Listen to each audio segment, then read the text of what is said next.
Hello everyone, and peace of Christ to all of you. Please invite your friends. And today our topic is about women, which is a scary topic. Let us hope that you will finish this safely. So, I have another request. And this time is from a Muslim lady. She sent me some articles. Those articles saying that women are in Islam, they are way more respected than any other. I want to remind Muslims that the wife of Muhammad, the first wife, the elderly wife, who he married her because she was rich, she was a business owner before Islam. After Islam, women, they became in burqa. Before Islam, there is women in the Middle East, they used to be queens, rulers, and history report many names. After Islam, women, they became an object of sexual joy and kitchen stomach joy. Today we will show you some examples. We cannot cover the whole topic because this is a huge topic. But if you read my book, Sex and Allah, you will see how Islam look at the women. They are nothing but sex promise. But here we have Dr. Zakir Naik, who is very, very, very educated Muslims about Islam, according to Muslims. He will tell you what is the legal rights of women in Islam. Let us see. Discuss the legal rights of the women in Islam. Legally, men and women are equal. If for the crime they commit, they get the same punishment.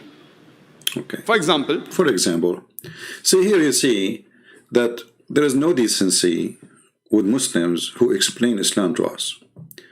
Is it true that the punishment for women and men are equal? Let us go and see the Quran. Let us say there is a man, he is a homosexual, and there is a woman, she is a homosexual too. Let us say lesbian, sorry. What is the punishment for the man and what is the punishment for the women? According to the Quran. Remember he said this is, they have equal punishment. So if we go in the Quran, we find this.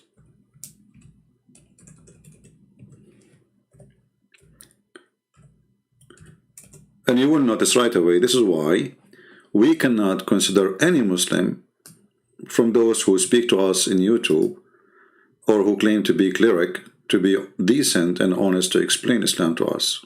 We cannot trust them, they are not trustworthy. This is the Quran, this is not Christian Prince saying, this is not Zakir Naik saying, this is the Quran. Chapter 4, verse number 15 and verse number 16. Chapter 4 verse 15 is speaking about women committing illegal sexual relationship. Those are lesbian. So those women who do such a thing or do any sexual thing, let us say she is not married now, she slept with somebody, let us say. Not necessarily a woman, but most scholars agree that this is about women. But let us say a woman, she commit any sexual relationship, including being lesbian. What is the penalty? The penalty, as you see in the Quran, that those women, they will be jailed in their houses until they die.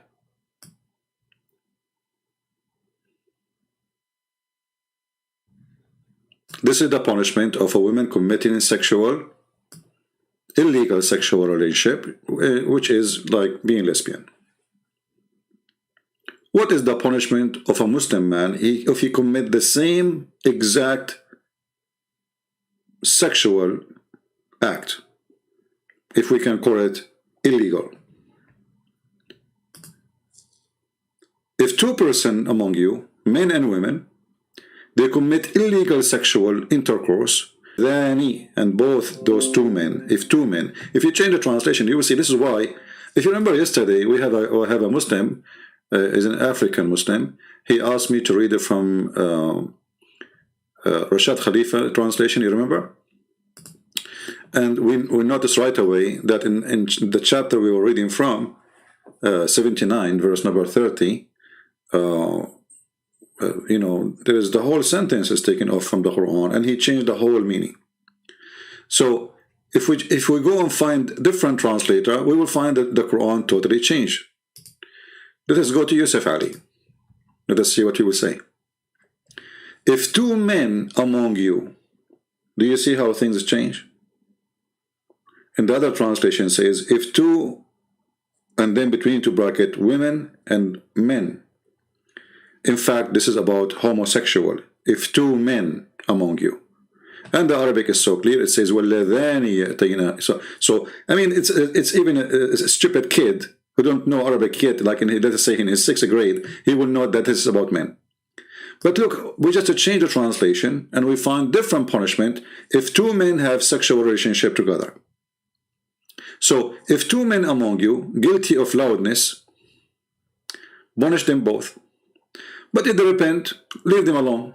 Okay, if we go and read the interpretation for this punishment, you will see, beat them by sandals, insult them.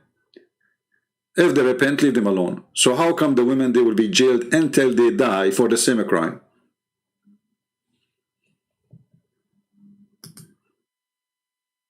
Do you see how,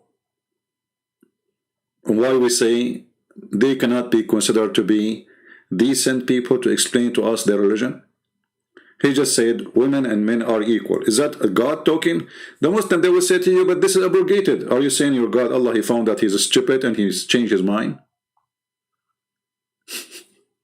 And have you ever heard of religion like this? So if two women, they do sexual relationship together, they are lesbian, we jail them until they die. That's it. There's no forgiveness. But if there is two men, they do the same crime, if we can correct a crime, you know, because this word is dependent in the society and the culture. In some culture, you know, this is not a crime. In other culture, it's a crime. In the religion of Islam, this is a crime. All right, no problem. But how come the God of Islam is not dealing justly between male and female? Two women sleep together, two men sleep together. Well, how come when the women, they sleep together, they have to be jailed until they die? But if a man, they sleep together, we beat them by sandals and we let them go after that. And actually, I think if you beat a homosexual with sandal, he might like it. Chapter 4, verse number 16, about men having sex together. We can go and read the interpretation for it, so Muslim, they will not say, oh, he is making up interpretation. This is not even about homosexual men. Let us go and see if this is true or not.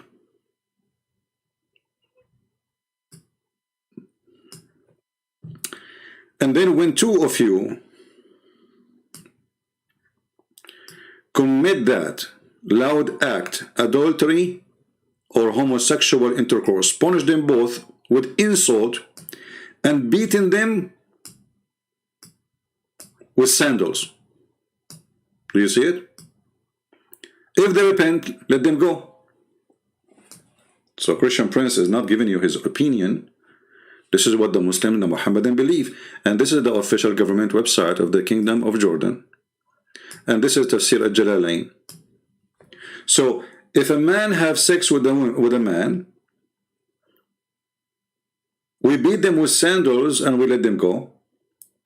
But if women have sex with a woman, we jail them until they die.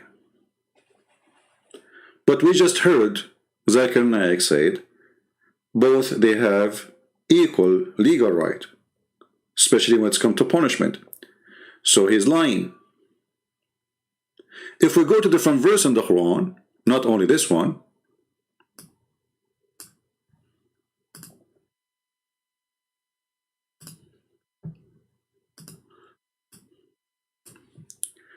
we will find the following as an example.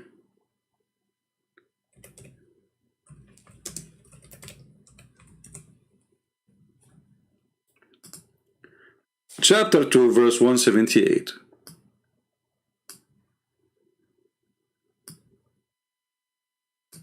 if we go back to Zakir Naik, hello everybody from Philippines, from Brazil, from Africa. I'm so glad to have you. God bless you all. You're welcome.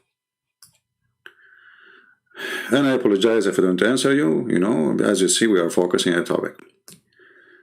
So Zakir Naik, he says, in the case, as an example, in the case of murder. Did he say in the case of murder? Let us go there. No, this is not Zakir Naik. Hold on. Let us go back to Zaksuk. Legally, men and women are equal. If for the crime they commit, they get the same punishment. Say the liar. For example, if a man kills a woman, the man is put to death. Okay, hold on. Let us go to the Quran. If a man, he killed a woman, the man will be put to death.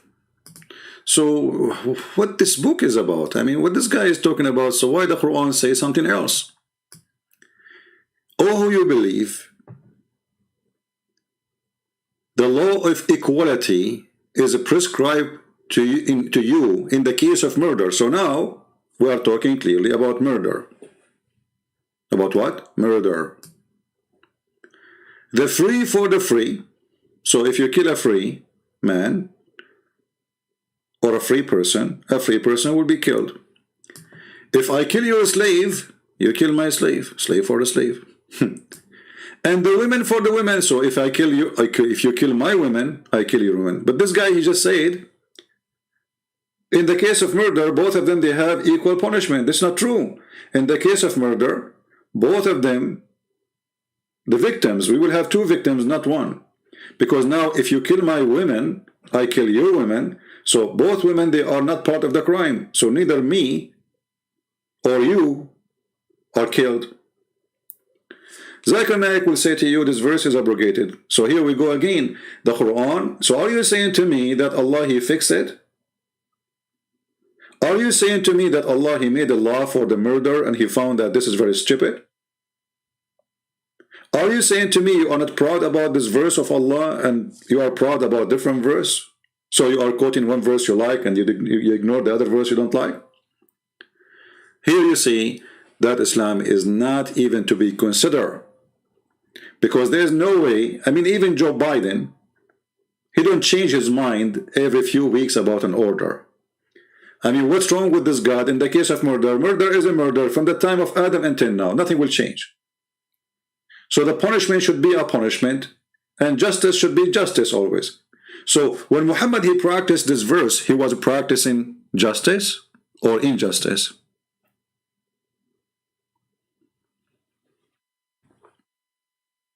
So do you see how they lie?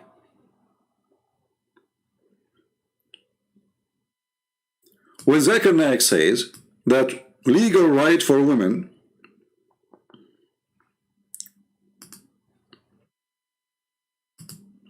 do the women inherit the same thing as a Muslim man?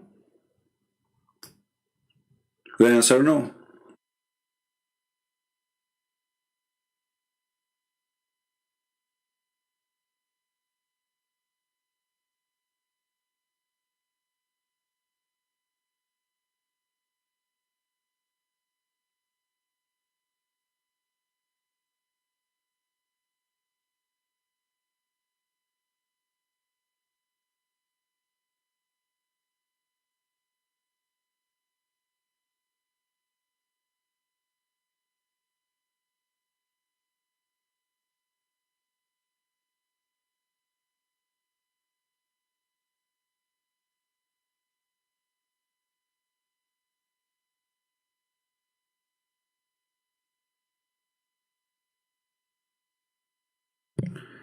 All right, look like now it's coming back. You see, because from my side, do we have a connection or not? Let us see. Yeah. See, from my side it says excellent connection, and I have actually the scale here is showing me that my internet is very strong. Still, YouTube was, you know, maybe there's an issue in YouTube. So anyway, we go back here, and you will see that in the case of women, a man, he can beat his wife, but the wife, she can't beat her husband. Is that a legal issue? Absolutely. But Zakir Naik was just saying that when it's come to legal and punishment, they are equal. If this is true, well, if somebody do wrong, according to this verse, only women we can beat them, and we have the right to stop sleeping with them. We have the right as men to school them. We have the right to beat them. If they obey us, we stop doing all of those things. But he just lied and he said women, they have equal right. And here you notice, by the way, that this is where terrorism started. You know, terrorism is when you terrify your child. You say you are a very aggressive father, and you terrify your wife, so you are very terrifying husband. You use violence in order to silence anyone who will oppose you. This is the purpose of terrorism. Somebody who don't agree with you, so we scare the hell of them, and then they have to agree, otherwise we will keep doing what we are doing until they agree. That is the truth about Islam. So if a woman, she commit adultery, we jail her until she die, as we saw in verse number 14, 15 and 16. But if a man,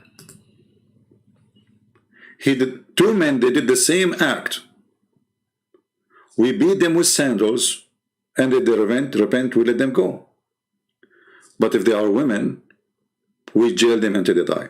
The Muslim, they will say to you later that Muhammad in the hadith, he said, if a man, he commit this sin, kill him. Here you notice that Muhammad is a prophet for a different God. Because if the Quran says, those who commit two men commit like homosexuality, just harm them and beat them by sandals, and if they repent, let them go. And then you say to me that Muhammad, he changed that and he said, no, kill them. Here you notice that Islam is a very confusing, stupid cult. Because there is no way that a prophet, he will oppose his God, and there is no way there's a God, he opposes a prophet. And if Allah, he said to Muhammad, I changed on my mind about those verses, well, he should give him verses against them. Same time, what kind of God he changed his mind about it? I mean, it's so clear that this is your decision. So did anything change? If two women 1400 years ago, they have sex together, or two women, they have sex together today, what is different? Nothing. You see, this is not about economy, this is not about mathematics, this is not about going to the space, this is not about going science, it's about two women sleeping together. So why the punishment for the women is not equal for the man?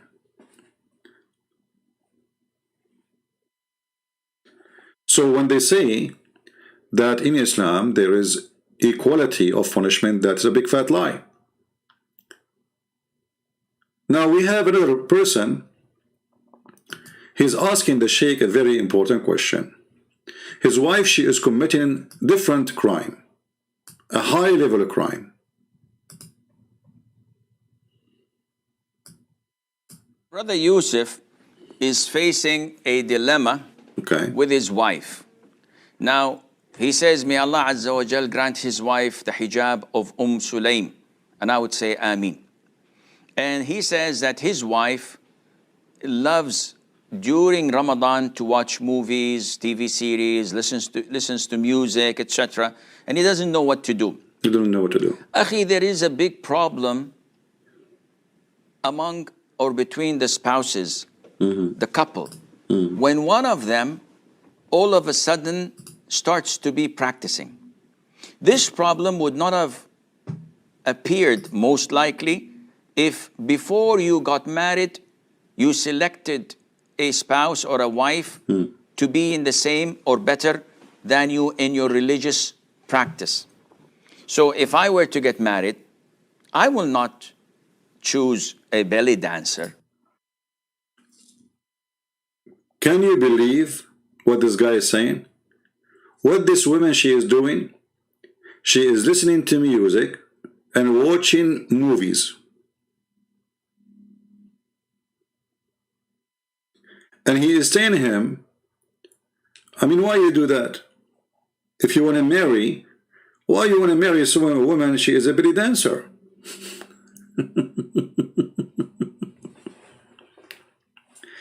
And I assure you that those who grow their beard, they don't only watch belly dancers, they watch porn non-stop.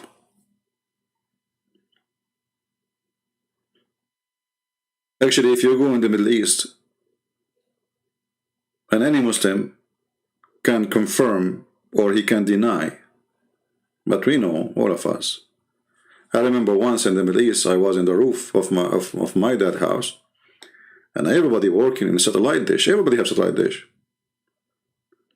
Everybody is changing direction for satellite dish. I went downstairs. I mean, the dish is working fine. Everybody have a dish. So why everybody is changing the dish? Afternoon, you know, we went. I met some friends. I was a teenage. They told me, did you change the direction of this dish? I said, why? They said, because the porn channels, they are in different satellite now. So everybody in the roof in the whole city, Muslims, Christians, you name it. But for sure, the majority are Muslims. Everybody in the roof is changing the direction of the satellite to watch porn. But everybody in the ground is very religious. They pray 5 times a day. Women, they wear burqa. But at home, the husband and the wife, they sit watching porn. So now this guy, he have a problem. The whole world have to know about it. His wife, she listen to music, brother. Which month? In the month of Ramadan. Like supposedly in the month of Ramadan is different. I mean, do you see this stupidity? If music is forbidden, doesn't matter if it's Ramadan or not. According to Islam, the sound of a bell is forbidden. Do you have a phone bell? Have you ever heard of a Muslim who don't have a song in his phone? Have you ever heard of a Muslim who don't have a TV? Have you ever heard of a TV don't have movies, including Saudi Arabia?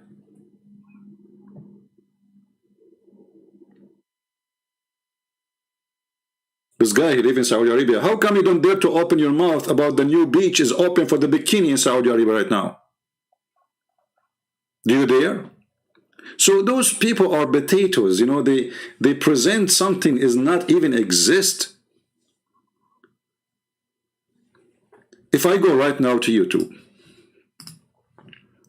you know, when you hear those people speaking about my wife, she is listening to music, you will think that this is a very conservative society. Extremely conservative. In reality, it is the most lousy society ever you can imagine.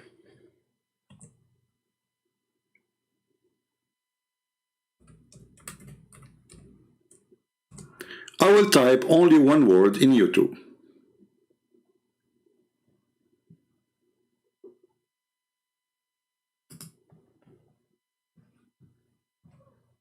I just type in the search engine only one word. What do you see? If I play the video, you will get disgusted. Look, those two women dancing in the top of each other in a very sexual way.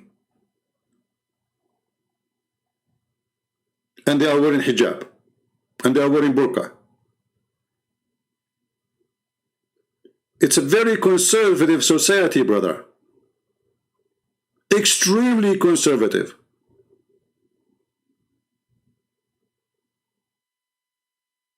You cannot believe how conservative it is. Look, those YouTube, they blank them because they are too much, they are blank. You have to sign in to see them. Do you see? Even YouTube, I mean YouTube who allow nakedness, even YouTube is putting a blank image in the top of them. Did you notice? Did you notice? Look at this. You have to sign in and click that you are 18 and over so you can see it. This is how bad it is.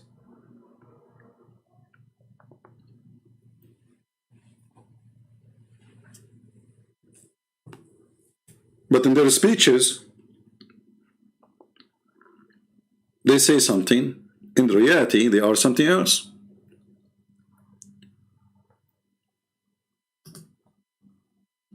So this wife, she is listening to music.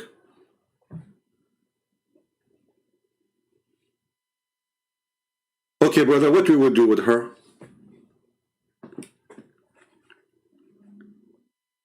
Here you see that this guy is not being a man to say what Quran teach, because maybe YouTube will shut him down.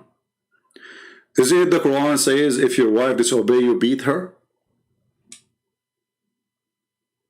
Actually, you know what? Let me search for the same sheikh, the shaky sheikh, to see what he say about beating wives. Maybe we can find a video about it, made by him.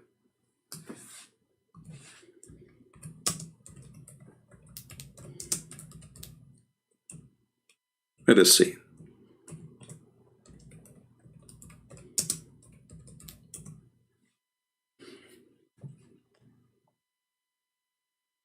We found a video by this guy about it. Atib says about the beating of a wife, and he quoted a hadith in the verse of the Quran, etc. Akhi, the general trend is that Allah ordered men to be kind to their wives. Allah says in the Quran, وَعَاشِرُوهُنَّ بِالْمَعْرُوفِ. You have to live with them in what is normal, what is kind, what is well known to people, to be accepted. What is that? You have a mother, you have a wife, you have a daughter, you have a sister. Here you notice the hypocrisy. I mean, there's a verse in the Quran that says beat them, and now you are saying to me that the Quran says be nice to them? No, you're a liar. The Quran says be fine with your wife if she obey you. She don't obey you, we beat her. This is the normal. The second she don't, or even you fear that she will not obey you, you beat the hell of her. And you don't like people to deal with them harshly or in a violent way. So this is the general trend. This is general, okay. However, what goes behind closed doors is something that only the man and his wife are capable of handling. There should be no outside interference, because whenever there is interference from the families, things go south.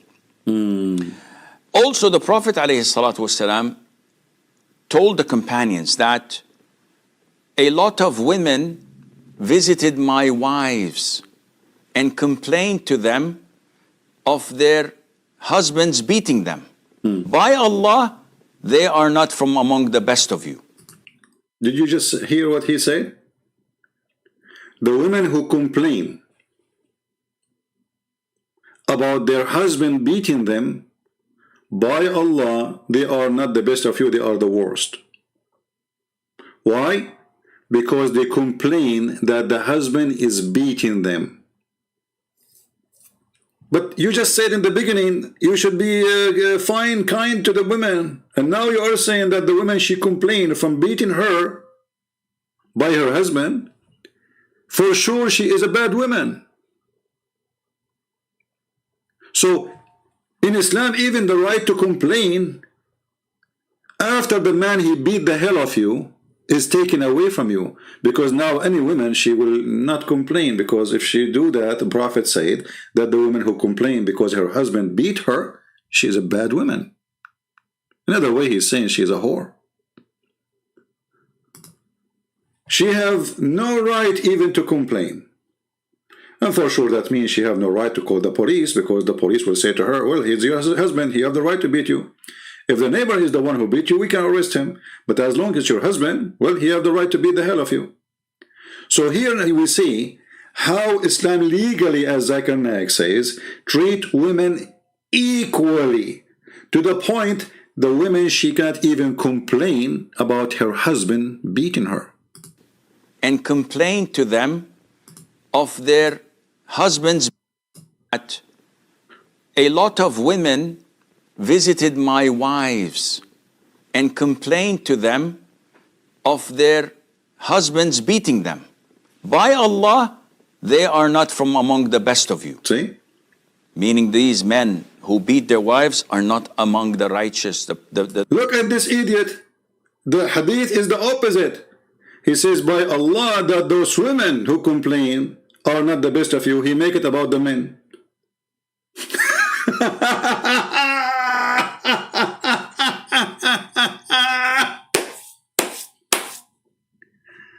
Do you see the coward? Unbelievable. Let us go to the hadith and laugh together. Hold on, let me find the hadith.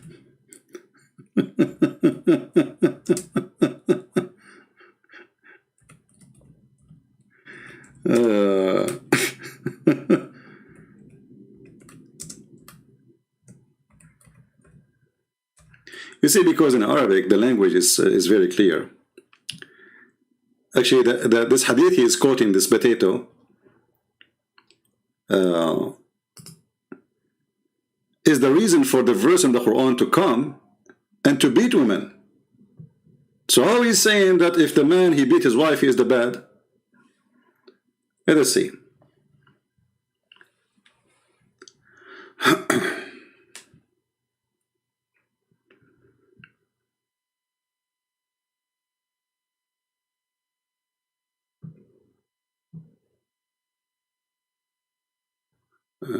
Let's go to this one.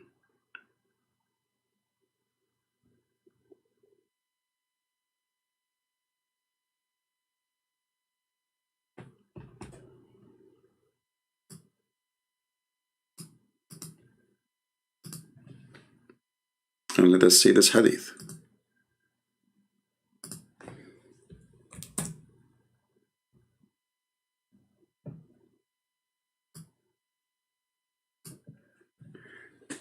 It says here that the Messenger of Allah is saying, don't beat God's handmaids. But when Umar came to God Messenger, to Allah Messenger, he said, the women have become blown in toward their husband. So he gave a license to beat them. Then many women went around God Messenger family complaining to their husband. And he said, many women have gone around Muhammad family complaining of their husbands. And then he said, those are not the best among you. He was speaking about the women because he is the one who gave license to beat the women.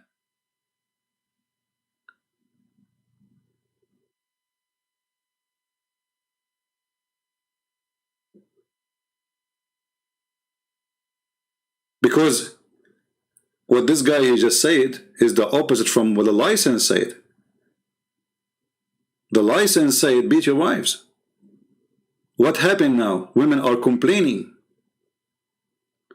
So if the men they are practicing the license Muhammad he gave them, why they are the worst?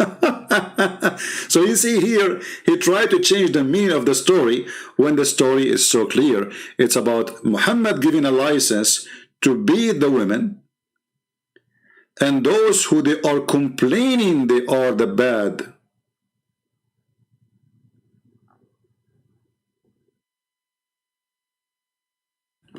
Let me show you here, just to show you how we can make it clear.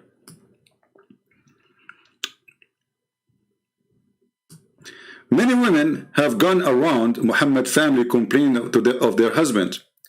Those who do so, that is, who take to beating their wife, are not the best among you. This is the translation of this report here.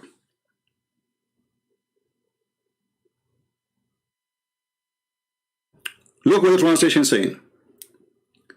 Those who do so, do what? Complaining. And then here continue, he's saying, those who take to beating their wives are not the best among you, but this is not in Arabic. In Arabic it says, يَشْكُونَ أَزْوَاجَهُنْ لَيْسَ أُولَئِكَ بِخَيْرَكُمْ. Those who complain about their husband, they are not the best of you.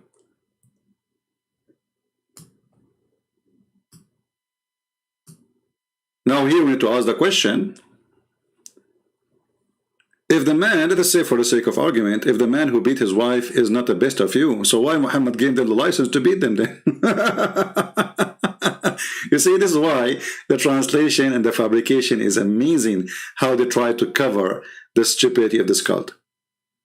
You just gave them license to beat them. It's like, you know, the government, they gave me a license to carry a gun, and then the government, they says those who carry guns are the worst of you, but you are the one who told me you can carry a gun. So obviously the story is the opposite.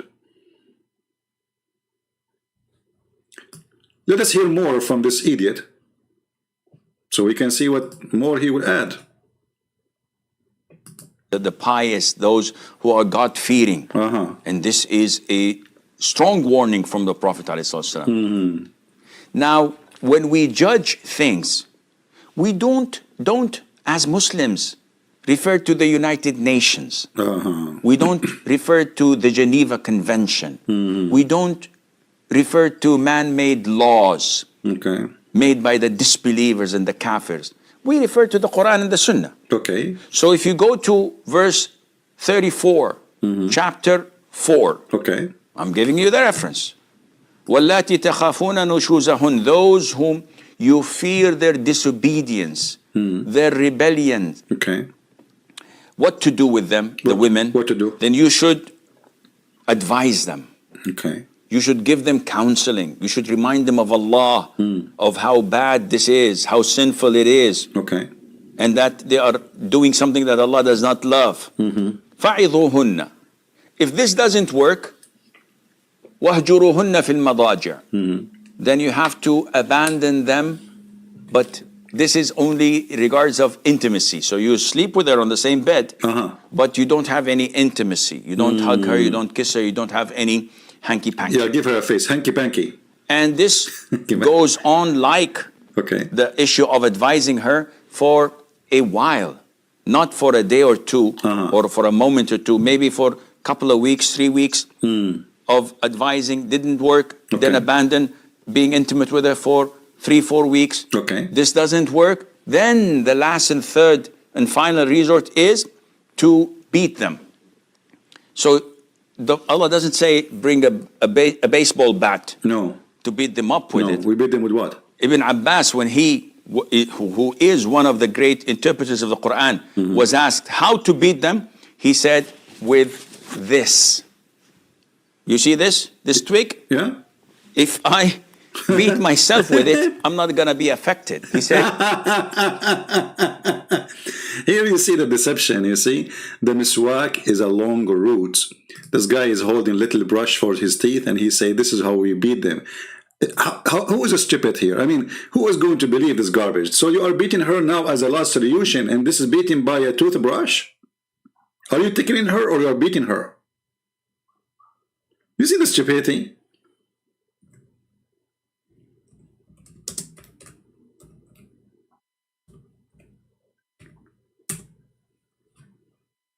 Someone saying that the daughter of Bill Gates, she married a Muslim. Well, they are atheists. And for him, he married an atheist. And so, like, what a big deal. Is she, like, different a human being?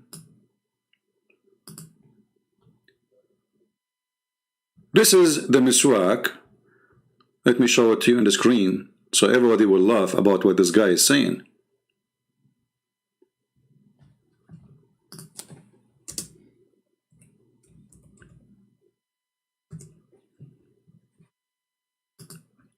Look what he is talking about. This is what you beat the women with.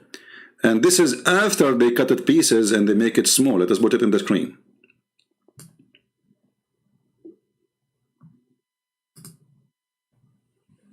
Do you see it? It's a long route, very flexible. They beat the camel with it. It's like even way more harmful than a belt. He took something from his pocket, a small little tiny piece of this, and he said, we beat her with that. But in fact, at that time, the Muslims, they carried the whole stick in their hand, and they breed their animals with it. In the same time, they put the end of it in their mouth, which is very dirty, and they chew it. Because remember, the penalty is it's a penalty, it's not a reward. You are beating the women so she might obey you. Well, if you gave her a toothbrush tickling, that is not even a beating. You are fooling who? And now, because it became expensive, all the Muslims, they want to do what Muhammad used to do, so they cut it pieces and they sell it. But this is not what Ibn Abbas was holding in his hand, you coward.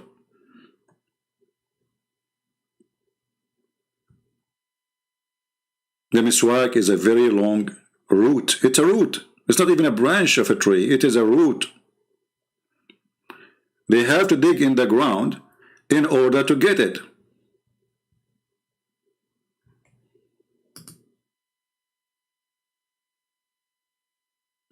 They dig in the ground, and then they get the root. And all of us, we knew how root is flexible, but at the same time it's hard. And you can tell, I mean, you can see the structure of this wood.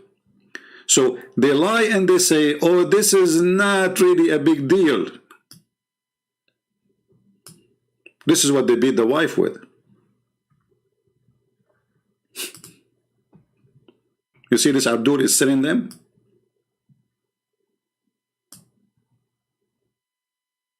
You see it, the stick? This is the stick he took from his pocket. look how small it is.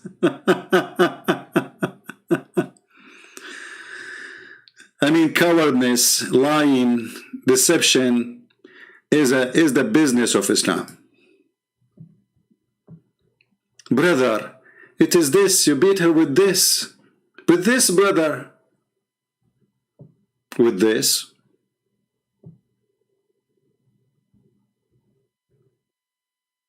And do you think really people will believe your stupid lie? Remember, the purpose of this beating is to force the women to obey you. But if you beat her with toothbrush, she will never. I mean, what's the point of this beating then? Listen, he said this is the last solution. When you hear the last solution, that means it's something very bad.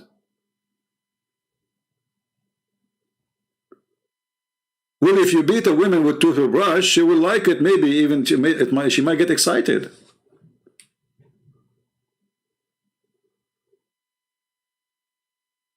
Imagine this Abdul coming to the bedroom of his wife and he have a toothbrush in his hand. To do what? To beat his wife. Look at the branch, how long it is. Do you see it? Do you see how the roots and the branch? And now actually even they are using the branches, not only the roots. Do you see how short it is? While he took something from his pocket and say, we beat her with this.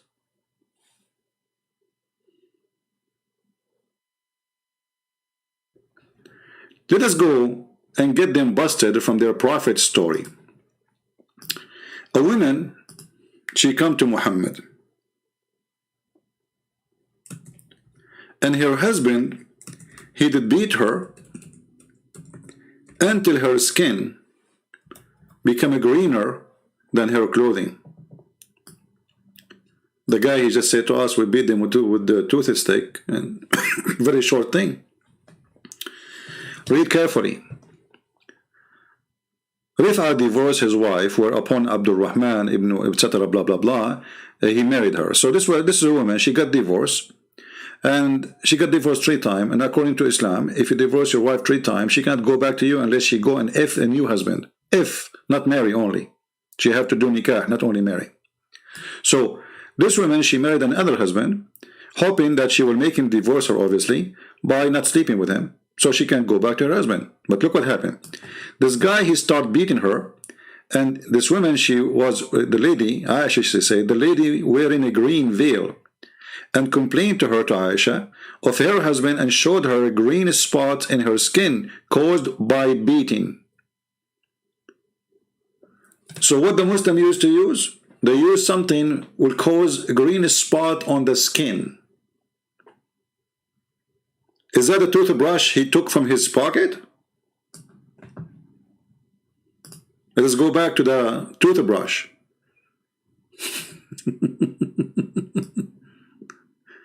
You beat her with what, brother? I'm not gonna be a Show us again, show us. This is what he was beating her with. So the greenest spot was caused by this. Let me zoom in so you can see it better. Brother, do you see he beat her with what? I mean, come on.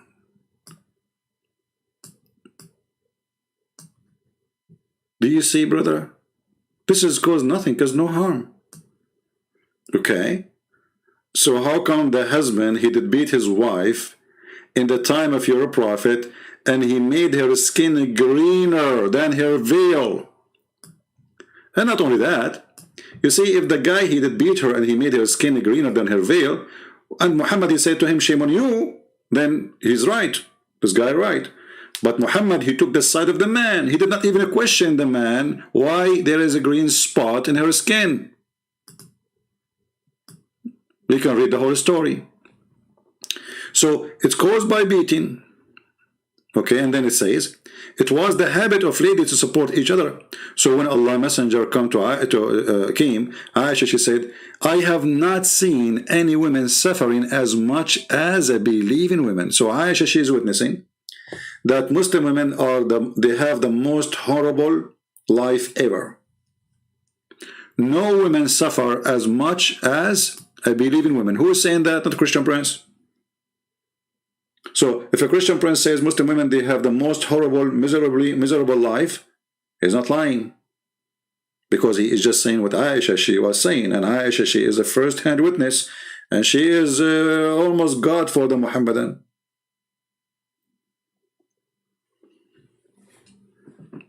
For sure, not because they respect her, but because she is the sex toy of Muhammad. I have not seen any women suffering as much as I believe in women, which means this is the case for all Muslim women. And this is confirmed the other hadith where Muhammad says that the worst of you is those who complain about their husband beating them. And here we go. A woman, she is coming to Muhammad to complain about her husband beating her. Did Muhammad, he say to her, you know, like, you are right and shame on you, the man? No, he took her side. Look, Aisha, she said, look, her skin is greener than her clothes. So it's not only just a spot, it's so deep green. This is how harsh the beating was.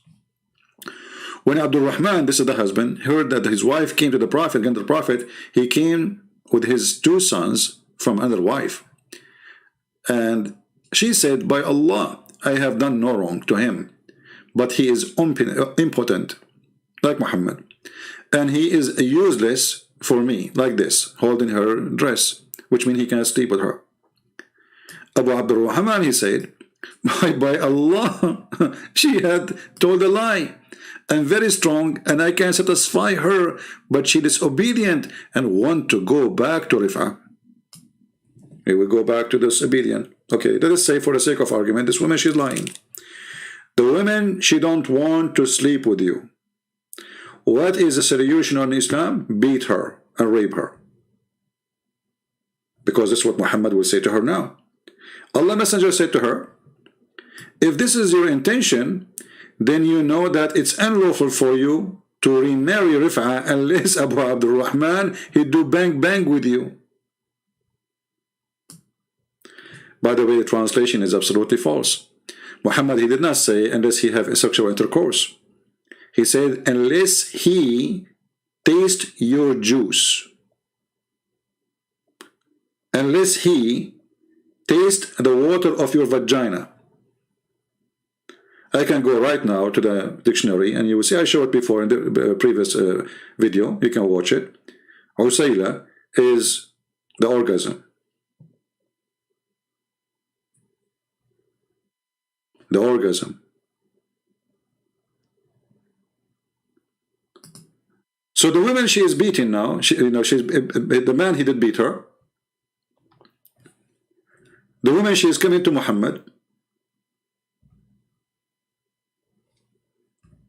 Her skin is greener than her clothes. Did Muhammad say anything about why you did beat her? No. Did Muhammad he say why her skin is greener than her clothes? No. Did Muhammad say shame on you? No. Muhammad now is schooling her. If this is your intention, you are wrong. He have to rape you. He got to rape you. You cannot go back to your previous husband unless this man he rape you.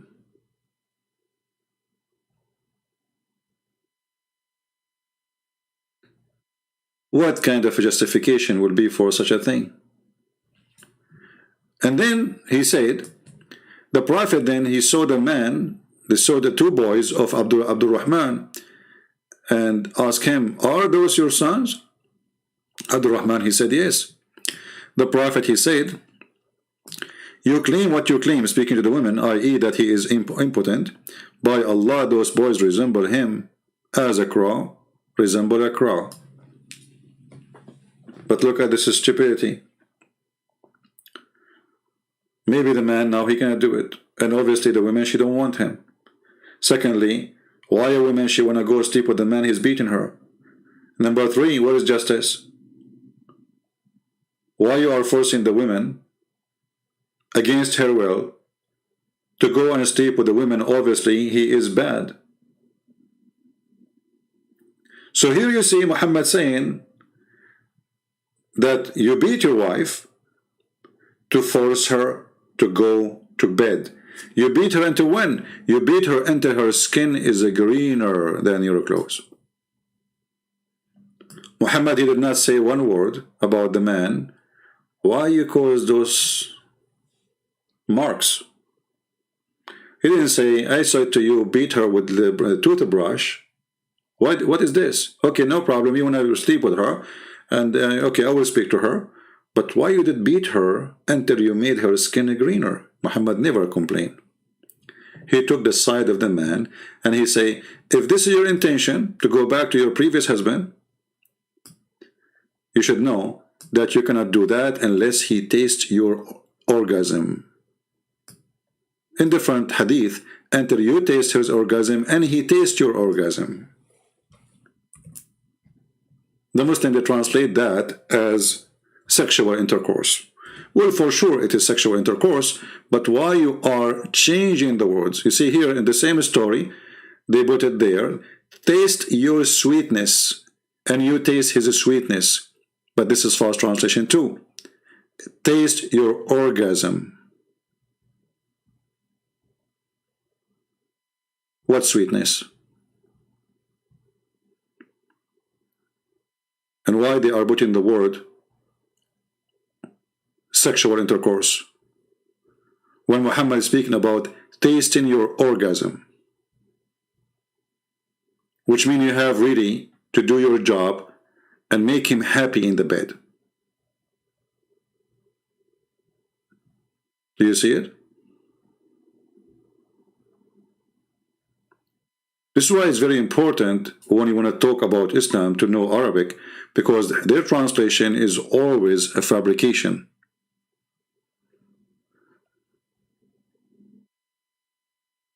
How in the world tasting your juice became consummate his marriage with you? This is taste your juice?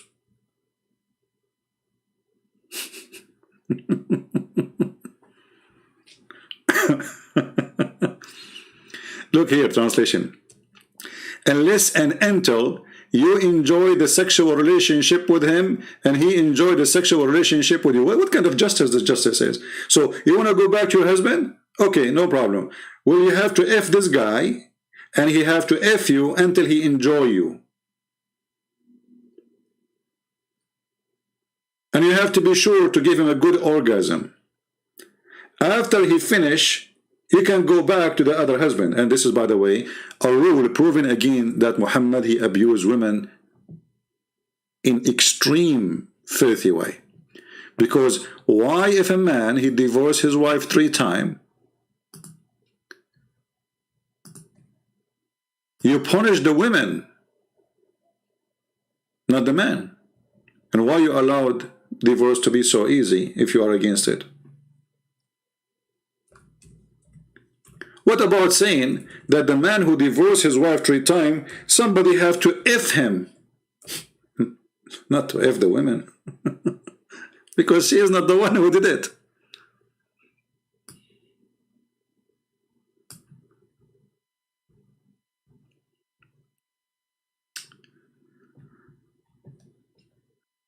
Stupidity is beyond imagination.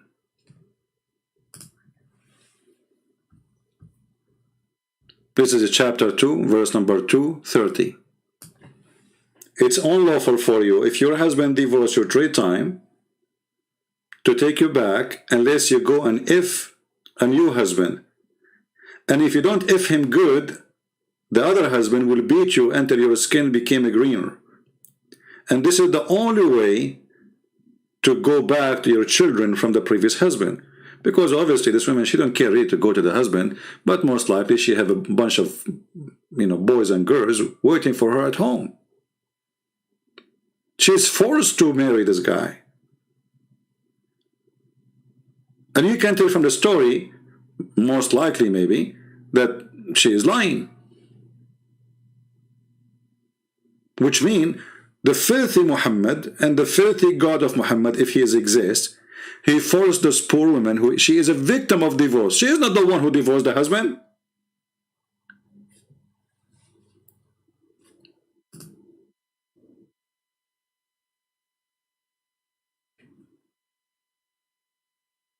So the man, he divorced the wife, and then you punish the wife, saying to her you cannot go back to the husband unless somebody else F you?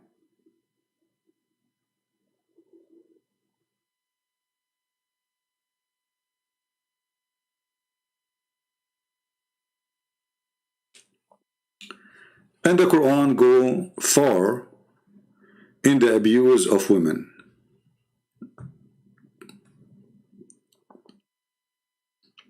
To the point, the woman is a goat. If you go in the Quran, you will see chapter 38, verse number 23, speaking supposedly about David, who is supposedly a prophet of Allah. He speak about his wives, saying that I have 99 goat.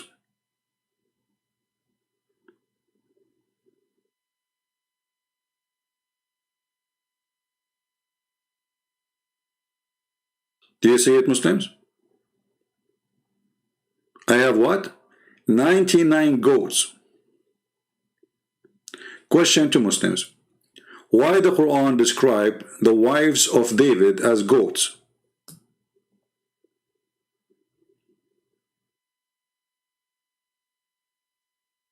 Any Muslim can tell us why?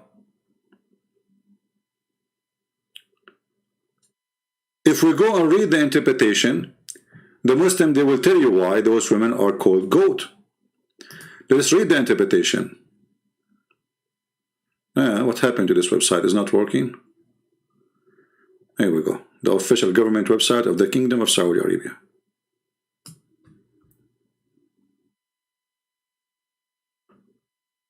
Why the wives of David and the women in Islam, they are goat? If I read for you, you will not believe what you will see.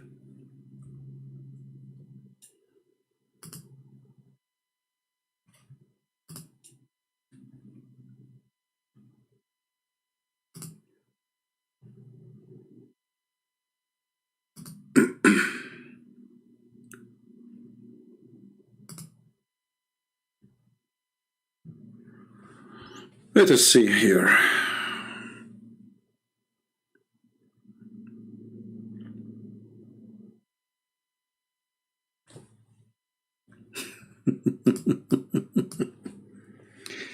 Oh boy. Yeah, there is something wrong in this website. Hold on. Give me a second.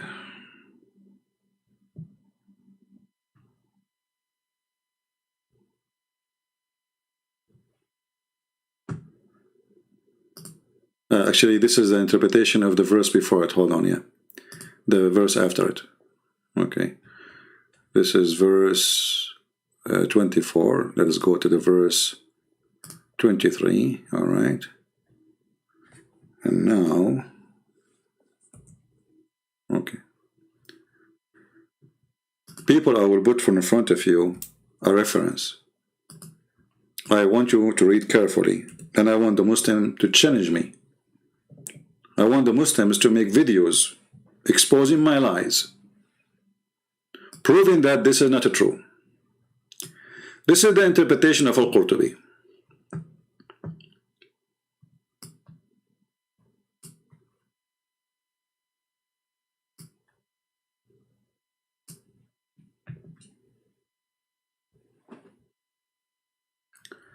He said that the Arab, let's put it on the screen, give me a second.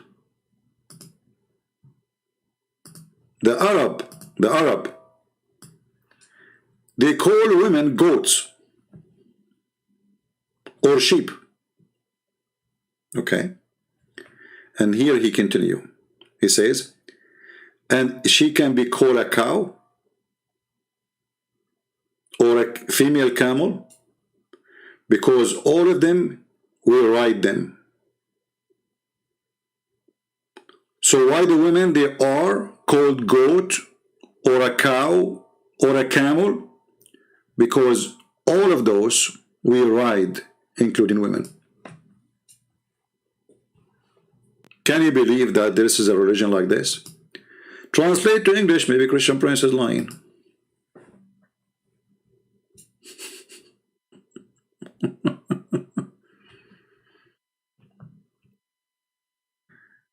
Okay. The Arab, they refer to women as a goat. Because, this translation is stupid here, because we ride the markub, you know. The same as the camel, the same as the cow. Al-Baqarah. I mean, I don't know, Google is stupid to translate the word Baqarah as the word Baqarah. Translate it as cow. So, because we ride them, all of them we ride.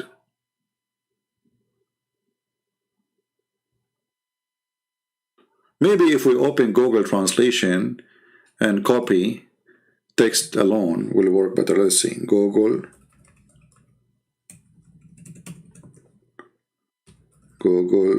Translate. All right. Let us copy the text as it is.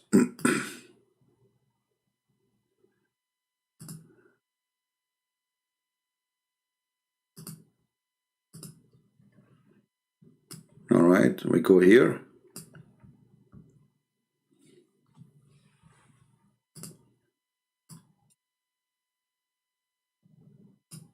And then we go to Google Translation.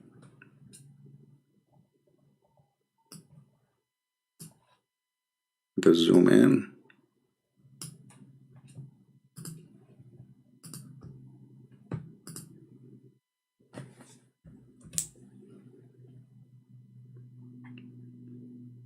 Do you see here? The translation came different. Because all of them, every one of those, we write them. So the women, we can call her a cow. We can call her a female camel. Because each one of those, the cow, the goat, the camel, we ride them. And now let's think about it. Let us say, for the sake of argument, the Arab, they use those terms and they are rude. So why Allah is using them? Secondly, you're stupid. What do you mean the Arab? This is David. Do you see the stupidity? What do you mean the Arab, they say that? This is David is talking supposedly. Since when David is an Arab?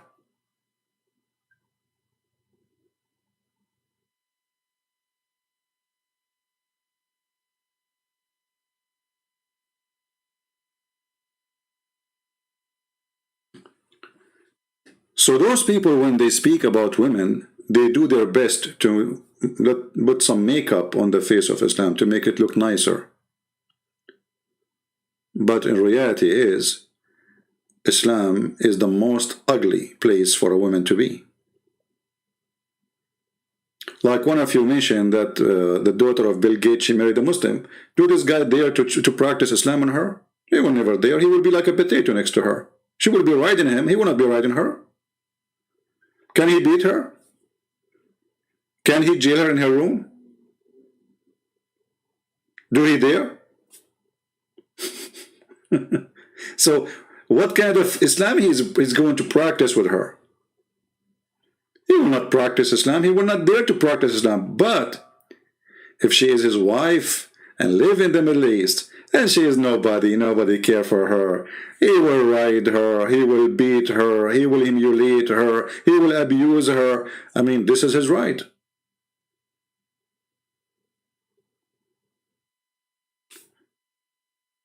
Actually, I always ask myself, why in the world any woman, she want to marry somebody, believe that she is a goat? Unless she is one. To marry a Muslim man who believes that you are a goat and equal to a goat, well, then you are what he is saying, because you accept the terms and the conditions. Right?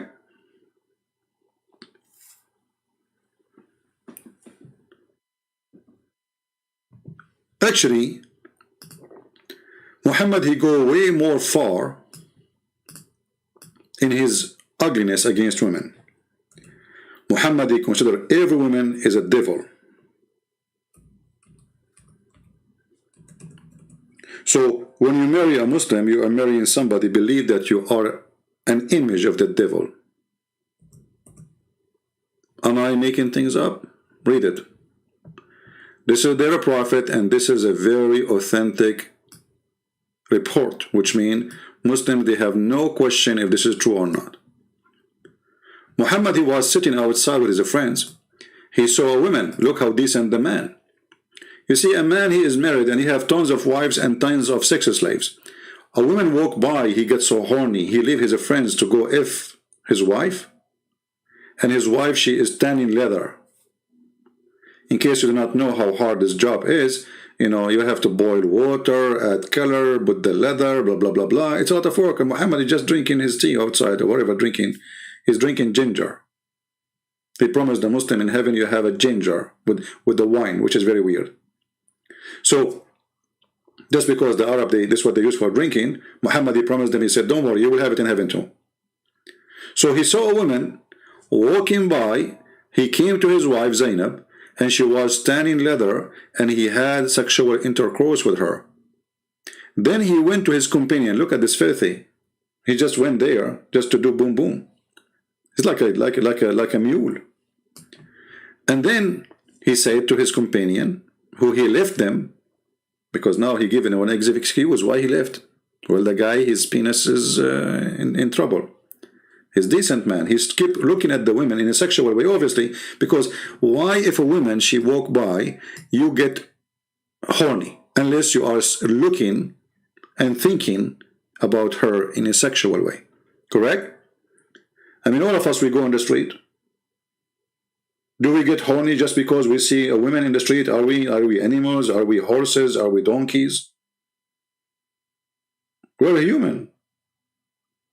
The woman, she did not do anything. She is not wearing bikini. This is a Muslim woman walking by, and she is wearing a burqa. And now Muhammad, he keep looking most likely at her ass, and her ass is like the antenna of sex for him. So he got horny, he go to his wife.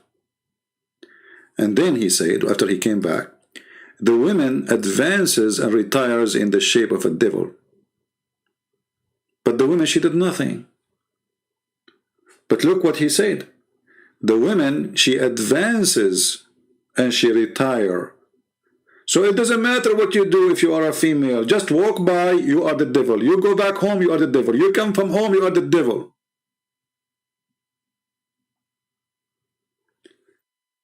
But then if you go and ask those sheikhs, they will say Islam respect women.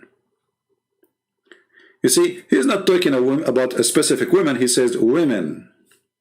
إن المرأة تدبر في صورة الشيطان تقبل في صورة الشيطان and وتدبر في صورة. She come in the image of Shaitan and she live in the image of Shaitan.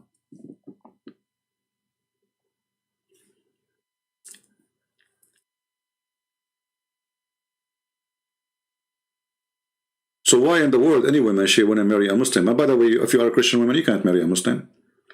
This is not marriage. This is a boyfriend. Maybe you can register him in the court. You know, this is civil court. But marrying, this is not marriage. You see, the word marriage is a religious word, and religious word have to be practiced between people who believe in the same belief. So, in order for me to marry a woman, and I claim to be Christian, I have to marry a woman, she is a Christian. Otherwise, this is not marriage.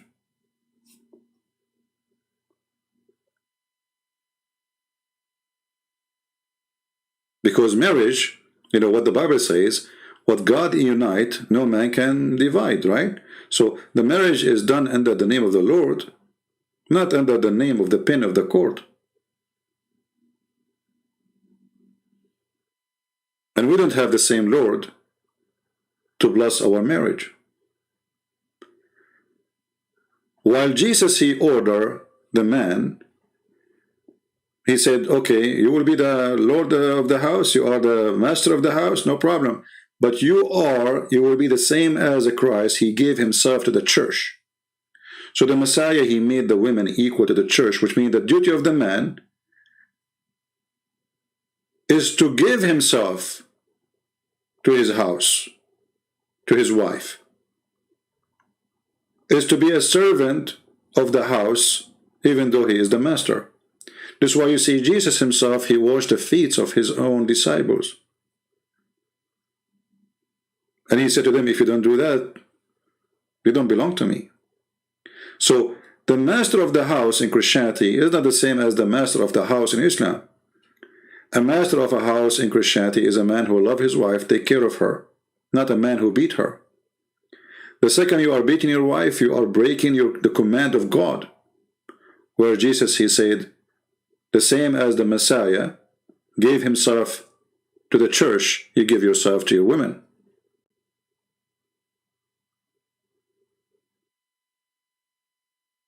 And we know how extreme that is. This is extreme love to the point you go to the cross. You die in the cross for the sake of somebody you love. In Islam, there's no love in marriage. Actually, we can't even quote marriage. Even the whole Quran keep talking about the word nikah. And we showed you 1,000 times that the nikah does not mean marriage. Even the Muslim, they say, oh, no, it is. Actually, there's Abdul, he made a video before saying, I will show you the word nikah in the Arabic Bible. And then they show a page of a translation. I check it in the website, it doesn't show that, but maybe in the original translation it says that. But this is a translation. It's not even done by an Arab Christian. It's done by somebody from Germany who's supposed to speak Arabic. He uses Islamic terms that we don't use such a filthy word.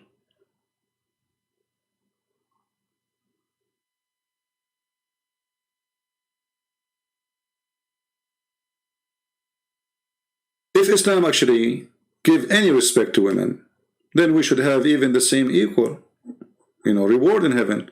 Like you see, the guy, he says, we are equal in heaven. How we are equal? The man, he will have a lot of women. Even women in heaven, they will be jailed. They will be literally jailed.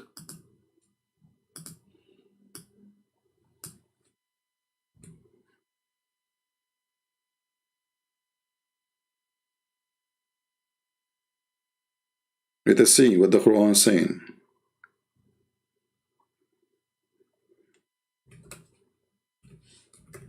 You go to heaven? What kind of heaven this heaven is? You will be restrained in your tent. Do you see it? This is chapter 55, verse number 72. And no man can see you, and nobody can see you. You will spend your eternity naked in a bedroom. And not only that, the husband, if he is a bad person, he will have 70, 70, 70, 70, 70, which means he have 70 versions or 72. Each one of them, she have 72 maids. Every maid have 72, they call it like wasifa or helper. And the 72, they have another 72. So if we calculate the numbers, you end like with 5,000 something women. And then Muhammad, he says, with each woman, you will have, just the orgasm will be 70 years. I mean, you can tell the guy he's stuck with the number 70. So if the man he was going to have, let us say, the first 72, they will have 72 made. And then the other 72 made, they are going to have another 72. Actually, we end with what? We end with 300. No, hold on. One more 72. 26,873,000 women for a bad Muslim. 72 x 72 x 72 x 72. So you will have 26 millions, almost 27 millions. Then if everyone, this is not the whole sex, just the orgasm, is going to be 70 years, so x 70. You have 1,881 years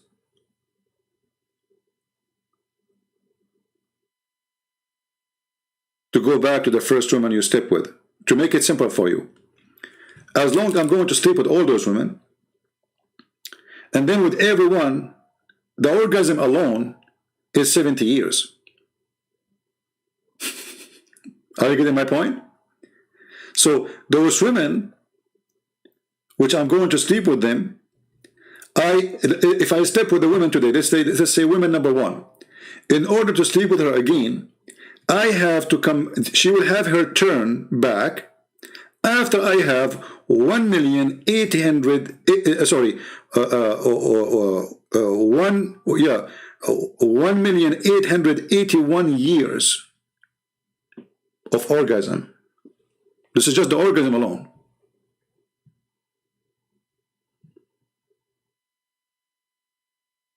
This is religion.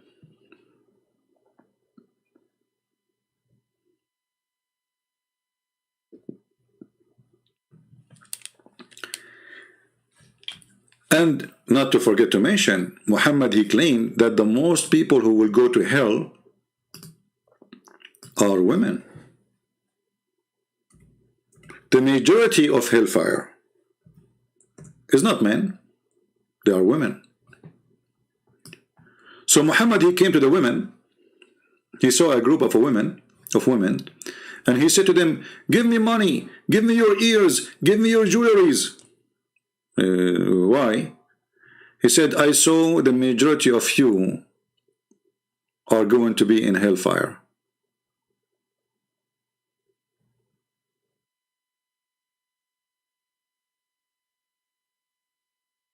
There will be what? The majority of you, they will be in the hellfire.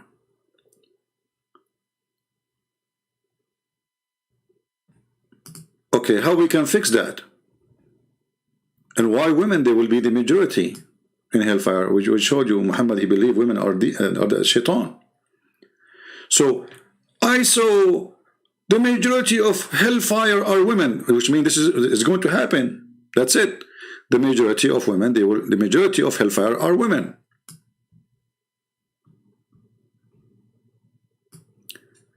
Okay, how we can go to heaven, Prophet? Well, give me your jewelries. Read carefully.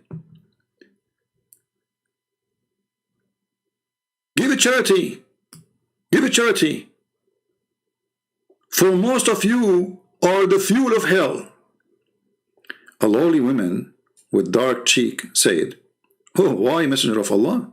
He said, you complain a lot. A great deal of complaint. You are ungrateful to your husband. Then they started taking off their necklace, earring, rings, throwing them into Bilal garment. Do you see it? Okay, let us say those women are bad. They will go to hell. So now if I give you my ring, I will go to heaven? Do you see the scam? This is what they do. All the scammers they do. Like even there is some people they claim to be Christian churches. You see in TV those scammers. They say to you, "Call us right now. Receive the blessing of God. Make a donation." Like hold on. Okay, what? Wait. I mean, you receive the blessing of God for doing good, no problem. For helping poor, no problem. But what this is like excitement about, like if we give it to you, we receive the blessing of God. And okay, now we receive the blessing of God because we gave donation. Are we going to go to heaven now? In Christianity, you cannot bribe God. Giving donation to Christian friends doesn't make you go into heaven. No? So now those people, they will go to hell. And now just because they gave their earring and their rings and their bracelet, they will go to heaven? Is that how we can fix it? He did not say to them, you have to change. He said to them, give it charity. Stay as you are. They were wrong, supposedly, according to him. But just give me your rings. Give me your bracelet. Give me your earring. And those women, they got scared. They got terrified. Okay, this is the Prophet of Allah is saying to us, you will go to hell. So what we do? He said, give it charity.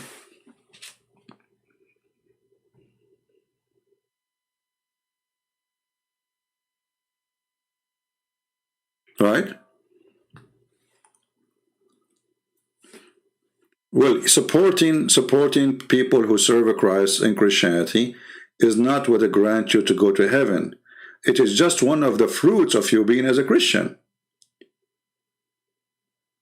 You see, in Christianity with Christ, like there's an argument, between two churches. One, they say we are saved because we have to do good deeds. The other one says no, it's just by the grace. But actually both of them, they are right.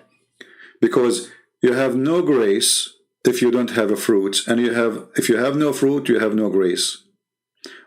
To make it simple, Jesus said that from their fruit you shall know them. So Jesus, he will not take you to heaven because you made a donation. But he will not take you to heaven if you don't. Because obviously you are fake. Do you understand what I'm saying? So a person who claims to be Christian and he sees somebody dying in front of his house in the cold. He don't want to help this homeless. He's no Christian. But Jesus, he did not say, this is the only way to go to heaven. But he says, I was hungry and you feed me. I was with no clothes and you clothed me. I was thirsty, you gave me water. I was hungry, you did. So I was a prisoner, you came to me, you visited me. They said to him, Lord, we never did those things to you. When we did those things to you? He said, when you do it to my brothers, which means the people like you and me, you are doing it to me. So doing the act of a Christian is the fingerprint of Christ, which means your signature as a Christian is doing the act of a Christ. If you don't do it, you are no Christian. So the only proof that you are a true believer is doing what a true believer do. But it's not because you did that you go to heaven. Because I can be fake and give donation, correct? Is it true? There's many, they give donation to churches that just to show off, just to show that they are giving donation, and they go to speak about it. They write a check, they want to show it to everybody. And they are very rich. They put their names in the newspaper. So, helping others is an act of a Christian. It is a fruit of a good tree. So Jesus will know you from your fruits. But those women are giving their earring for what purpose?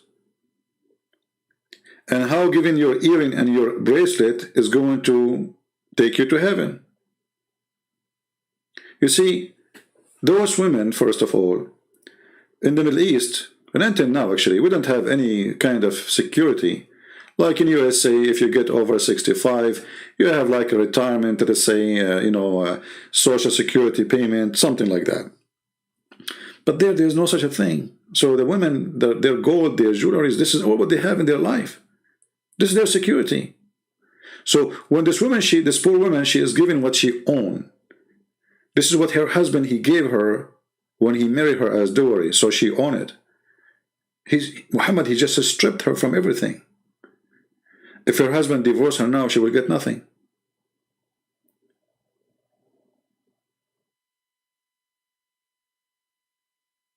So why he's asking them to pay? And how in the world he saw that most of people of hellfire are women. So is that will change now? Do you see how the liar, how it works? If you saw already, it was a fake vision or a true vision. The Muslim, they will say to you, Muhammad, don't lie. Okay, so if he saw them in the majority of women, they will go to hell. Well, that means nothing will change. Secondly, don't the Muslim, they say that this is destiny? Do you remember? We played for you the videos about destiny.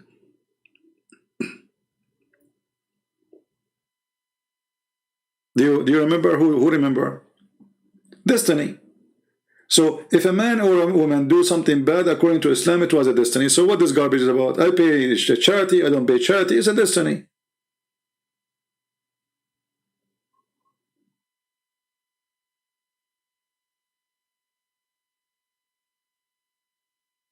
Everything in Islam is a destiny.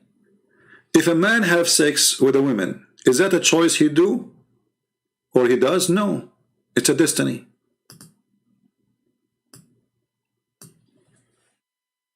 So why women, they will go to hell if everything is destiny? So Allah, he destined women to go to hell.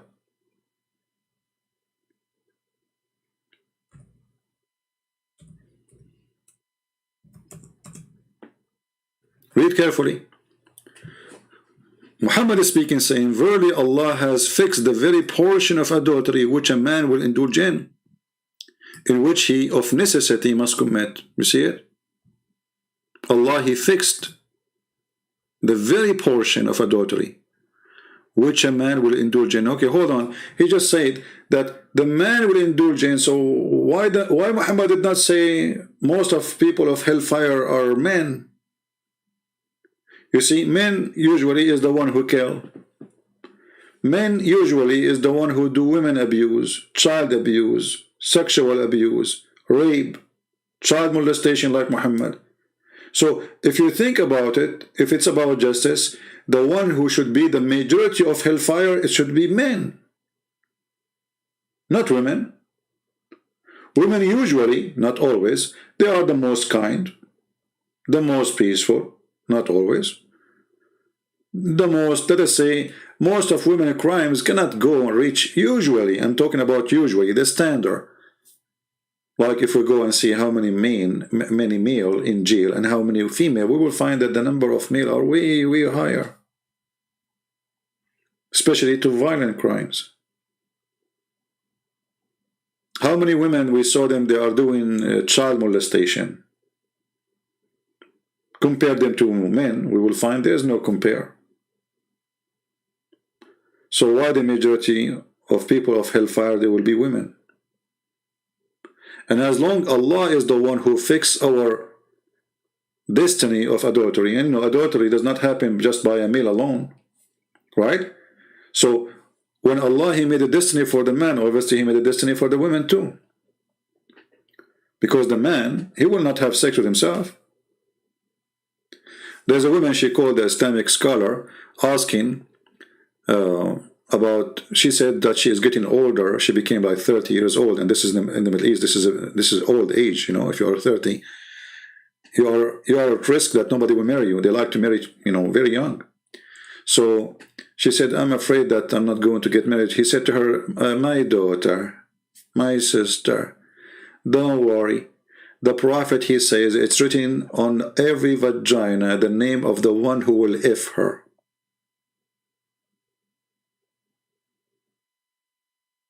Destiny. It's written there.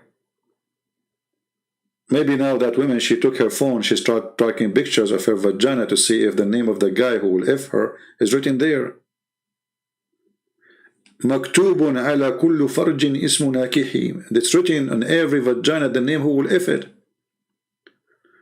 And here we ask ourselves, if a woman, she is a prostitute, she will have yellow pages there.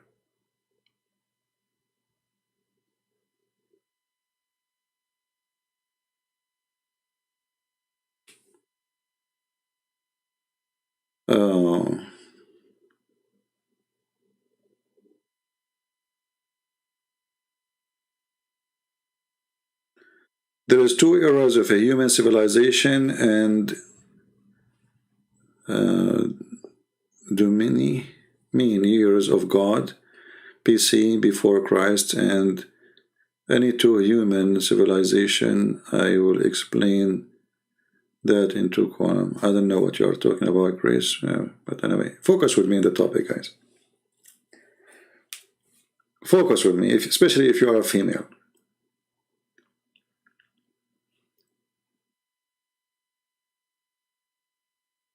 So when they say what they say, lying to us about women in Islam, this is absolutely a lie. How many? Okay, you are a female. Muhammad, he said, describe you, that you are the devil. You come as a devil, you leave as a devil. Even Muhammad, he described that the most evil person in the world is a female, and her name is Eve. And all women, they are like Eve. Read it. Muhammad said, if not Eve, there's no woman will betray her husband.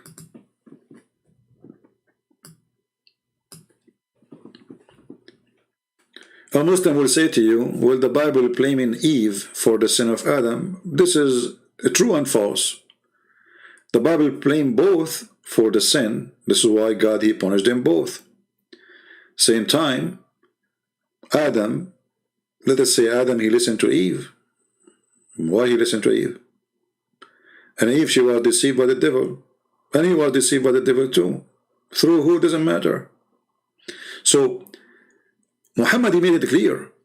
He did not blame anything Adam did except on Eve. In the same time, if we go on just to show you the contradiction of this mentally ill man, Muhammad, he claimed that Adam committed no sin. It was destiny too.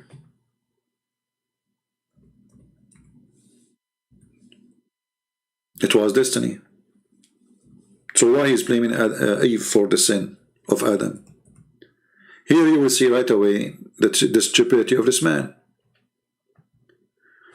According to Muhammad, there was an argument between Moses and Adam. Don't ask Muhammad how Adam and Moses they met. So Moses says to Adam, because of you we are out of heaven. Because of you we are out of paradise. And then Adam, he said to him, oh Habibi Moses, Allah favored you, he talked to you. He even wrote for you the Torah by his hand.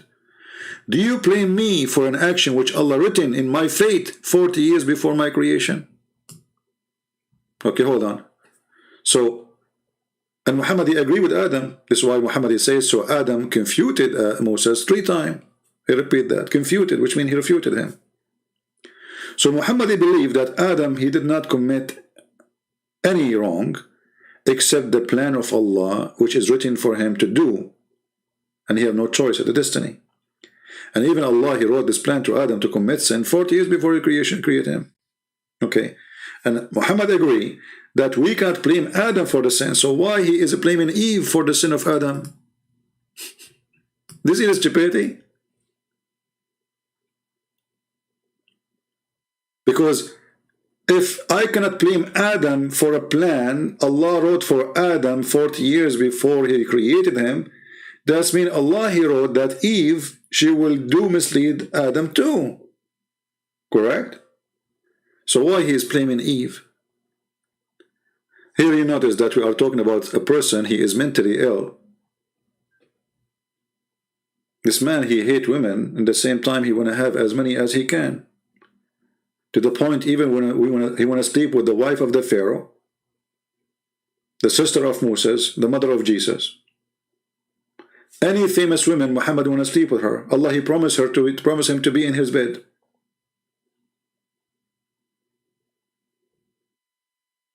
If Muhammad exists right now, he will, he will tell them that Allah, he promised me to marry Nancy Pelosi.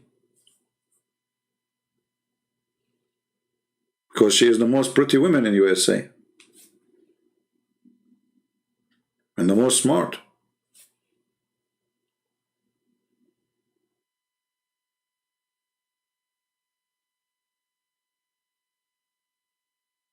Do we have any Muslim have anything to say? No, actually, if we want to prove that Muhammad is mentally ill, it's very easy. I mean, you see, Muhammad, he made it clear that he is mentally ill. When Muhammad, he said, and Aisha, she said that Muhammad, he imagined himself having sex. In fact, he did not. That's a clear sign of illness, mental illness. The Arab, they, when somebody, they can't explain why he is doing that, they say he was bewitched. But we know that this is not bewitched. What bewitched? I mean, what does that mean? The guy, he imagined himself having sex, but in fact he did not? So how far his illusion is? Muhammad, like, as an example, he, when he received revelation, he make a sound like a camel. Okay, why you are making a sound like a camel? What is the real reason behind that?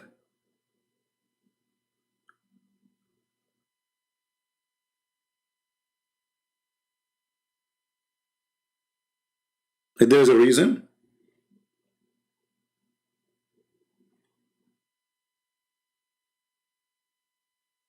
If there is a reason that Muhammad, he, he made those noises, he heard the sound of a bell. I mean, all the crazy stuff he do.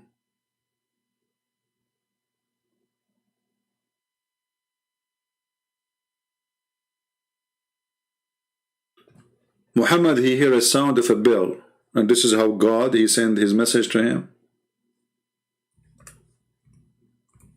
Muhammad, he sweat so much when he received revelation. Why? He's in the jacuzzi. Muhammad, he said that angels, they will never accompany a person. He have a sound of a bell with him, or a bell with him, or a dog. Then later we find that Muhammad received his Quran in the sound of a bell. Muhammad, he said the bell is the musical instrument of shaitan. Okay, if the bell is the musical instrument of shaitan, then how Muhammad received Quran, which is the musical instrument of Allah, as a sound of a bell? Do you see the stupidity?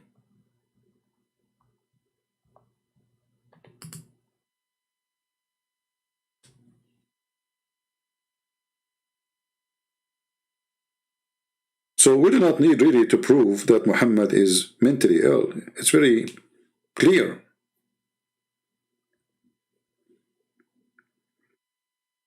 Actually, in the book of Ahmed ibn Hanbal, he said that the Prophet, he made a sound like a camel when he received revelation. This is a person is suffering from epilepsy. He makes sounds, he make growling, he make noise. He is unaware of what he is doing.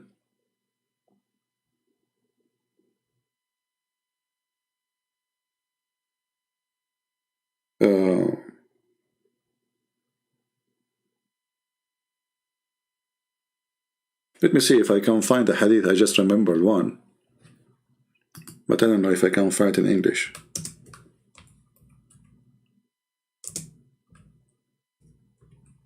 Let us try. Here we go. Ubaid, he said that when the inspiration, what's funny, the Muslim translate this is the wahi, but all of us, we knew that Muhammad, he received not inspiration, he received delivery from an angel. So how do you call it inspiration? You see, an inspiration, if something come to your head, in your mind, not a guy, he come and he squeeze you. physically, but let us go with it. So when the inspiration descend upon Allah Messenger, he felt burden on that account, and the color of his face underwent a change. The translation here, I don't know if it's going to be good, but what the Arabic is saying, that his face gets so dark or gray. تَرَبَّدَ وَجْهَهُ. Okay, why somebody receiving inspiration from God, he suffer from such a thing? This should be a good news. He should be happy, he should be smiling, he should be happy, excited. But what is happening is the opposite.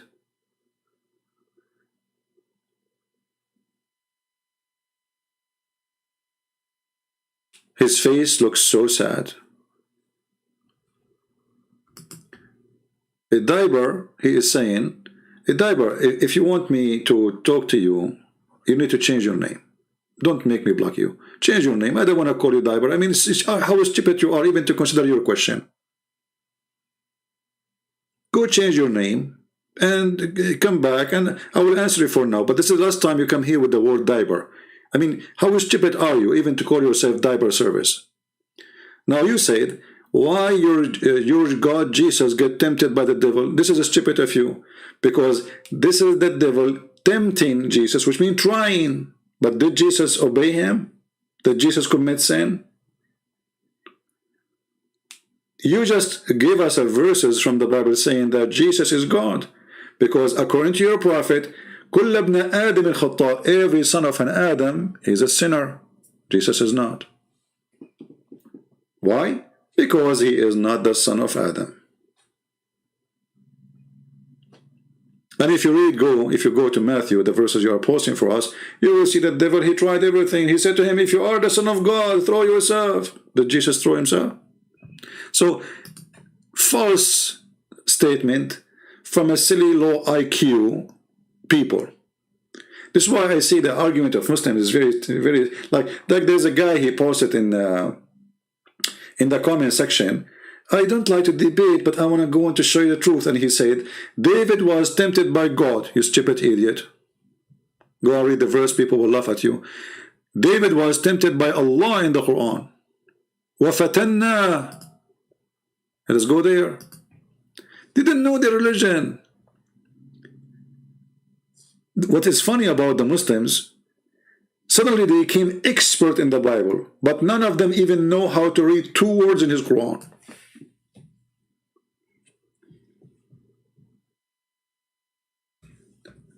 The same verses actually we are talking about the goats. The same ones.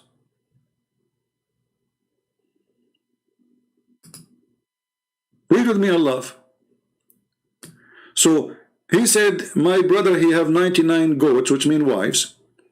And then here it says,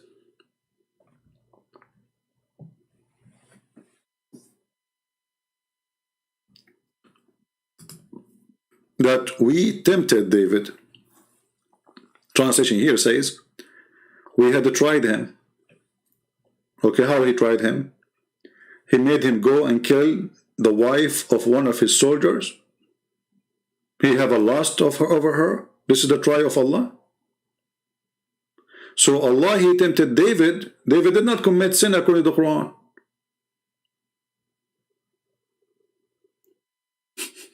Do you see it? If we go and read the interpretation, we will see that David, he sent a man to go to war so he can have his wife, which he saw from the window of his palace, taking shower, and she was naked. So who is the one who made David see that? And who is the one who made David kill the man? Allah. And remember, we just showed you Muhammad saying that adultery is something a man he have to do, not he choose to do, because it's a destiny. You remember what we showed you a few minutes ago? So according to Muhammad, Allah, he tried David But what kind of a try if it's a destiny, you idiot? Secondly, he did not tempt him. Even the word temptation is stupid, because it's a fixed very portion of adultery which a man he will indulge in. So he have no choice. Which means he have no choice to do or not, and he have no choice to ask forgiveness or not. Allah, he wrote the scenario already. Do you see the stupidity?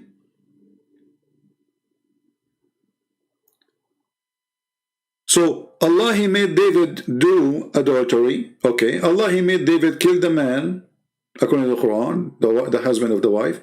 Okay, and then Allah made David ask for repent. It's a destiny. Which means none of this really happened. It's a story, it's a fiction story.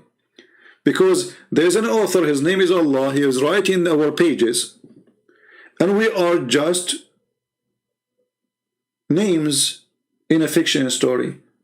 Everything we did is written there. Everything we did is not a choice. Everything we did is decided by the author.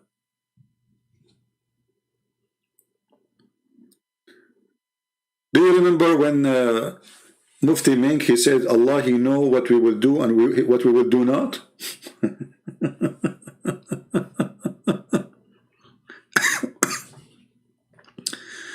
Which is more hilarious. Not only he know what we will do, he will know what we will do not.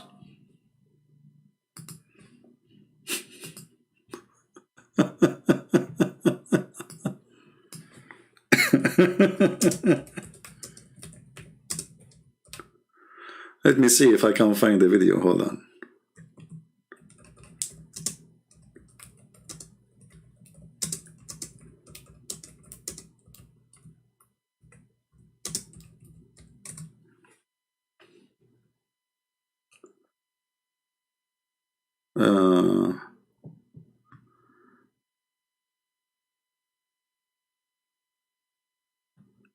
I don't know if this is the video. Let us see. Let me try.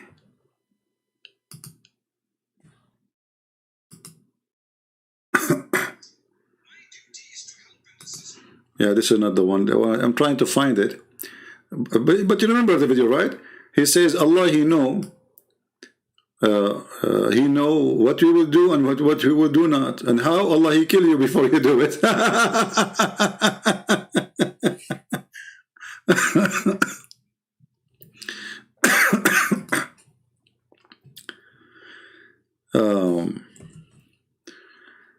Let me see if I can find the video.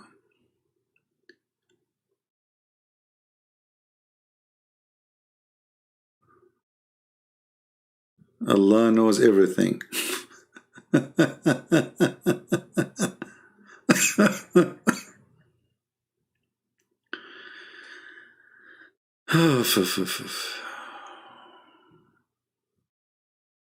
Anyone remember what was the name of the video I played before about Allah, he knows what we would do and we would do not?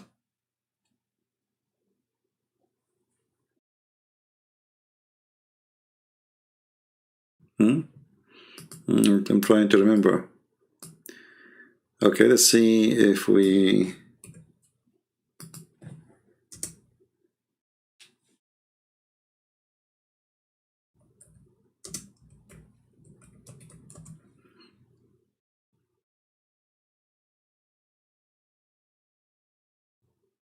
Yeah, it might not be easy to find.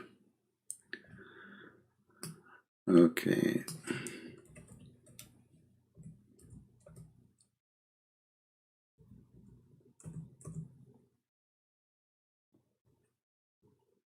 Maybe this one. It is. Okay, I found a different one, but this one will do. This one is not bad. It's not bad.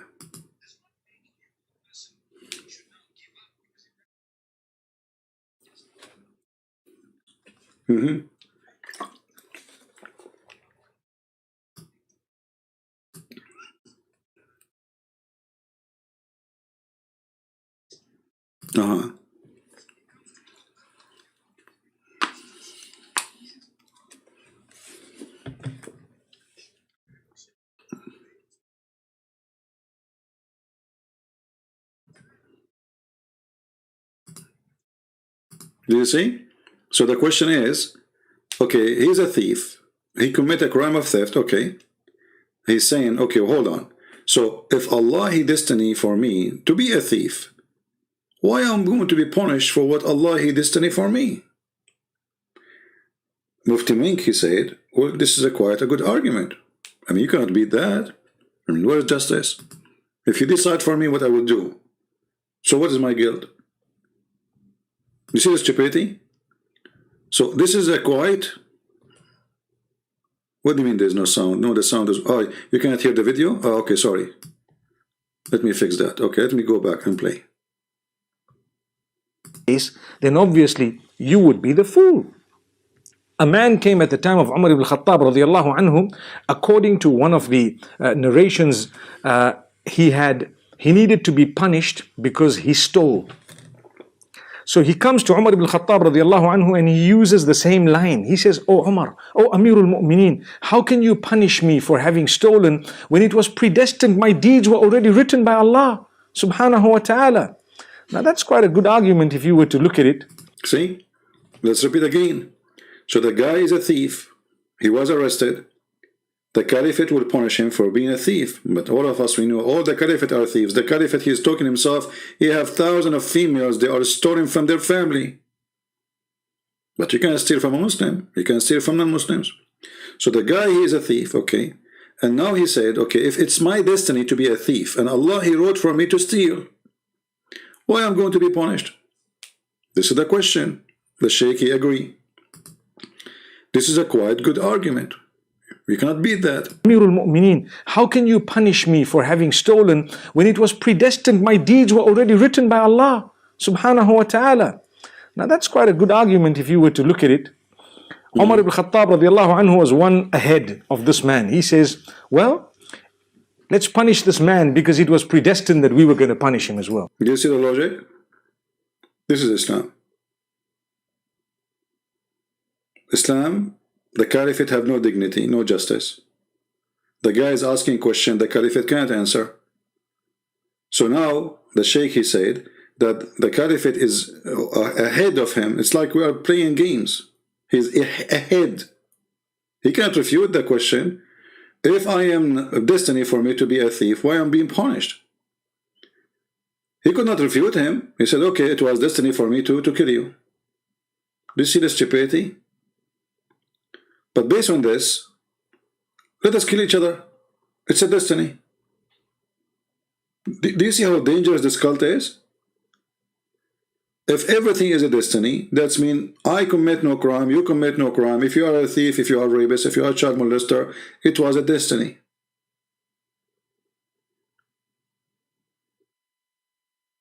This is why we say Islam is not only extremely the most extreme stupid cult, it is the most extreme dangerous cult. Because now, if I'm a Muslim, I believe whatever I do wrong to you, it was destiny and what I can do about it.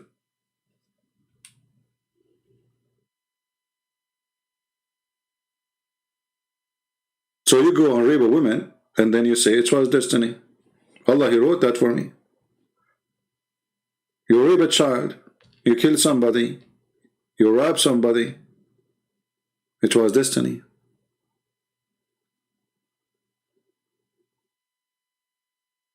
My friend, you cannot call me right now because I am not in Skype. And why you insist to call me now? I mean, who are you?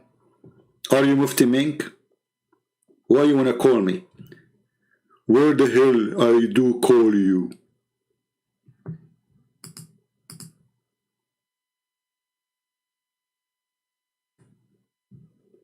Like, when people they see why the hell where I can call you, you will think that you are calling an emergency room and you are dying. Maybe you are bleeding.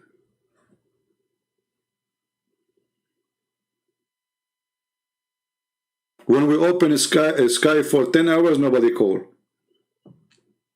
When we are not in Skype, they say, well, I can call you.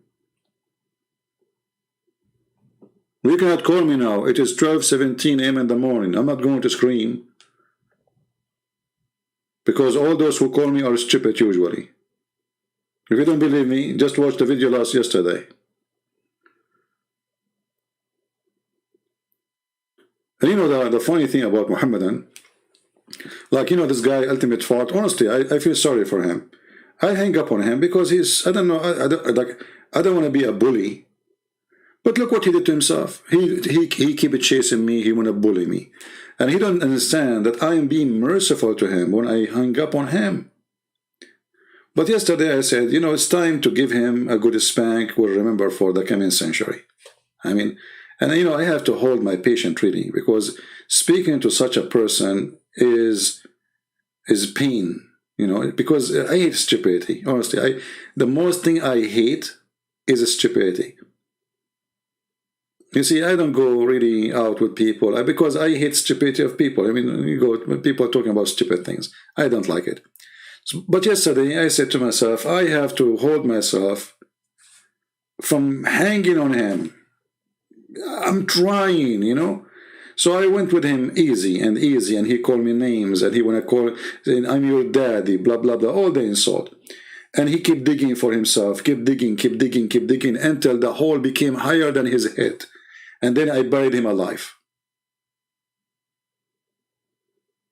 And trust me, is he going to stop calling me? No, now he will go more crazy.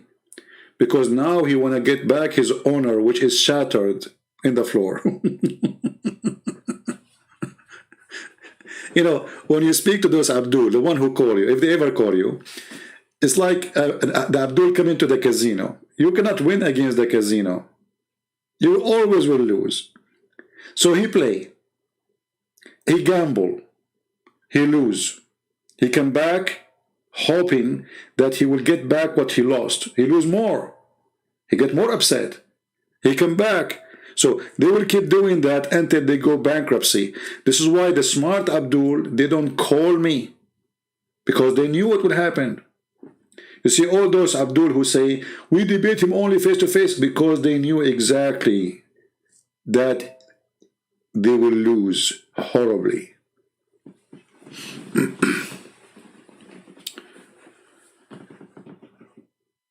How you can get even with me? I can't even get even with myself.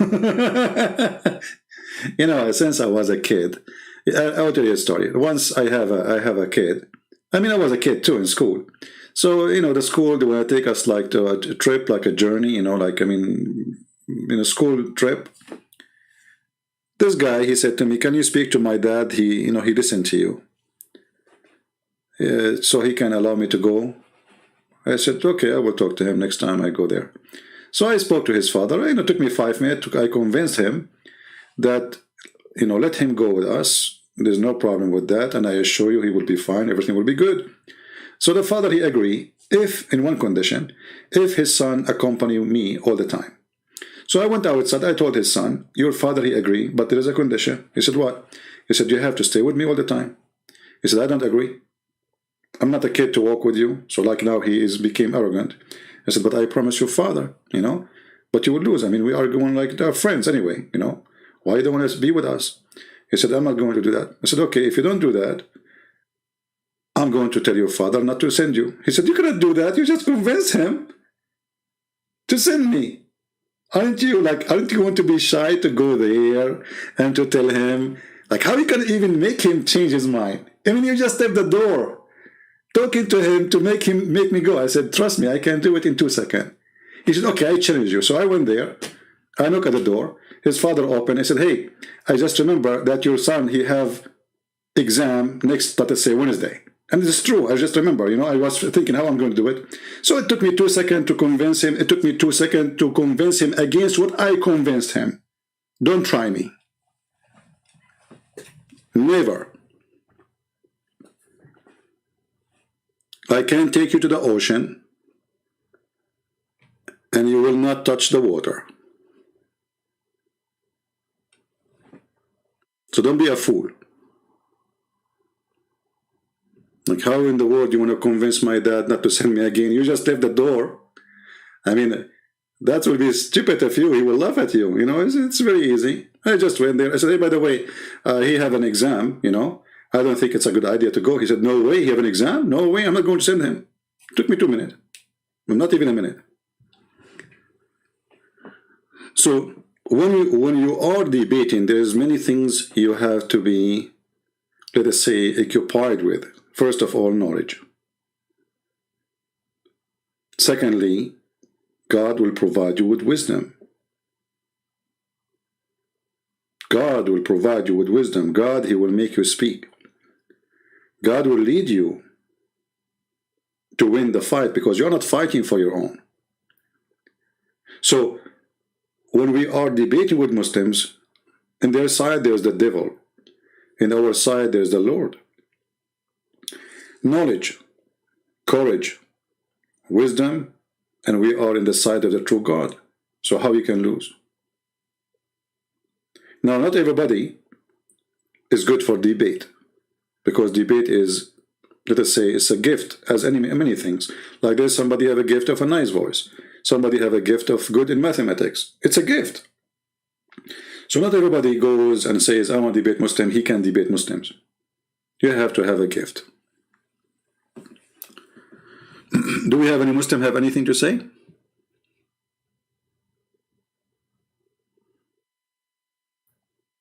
Anyone?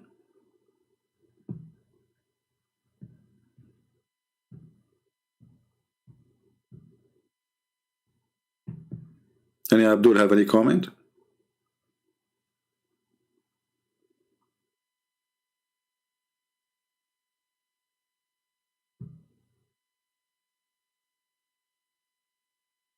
And you know, like when you are debating, you have to be able to like process the information you are receiving right away. This is why I see like all the debates online, we see them online. Like, you know, there's two people, they have a print in their computer in front of them, and they are reading what they prepare a month before the debate. This is not a debate, especially if you are preparing for a topic.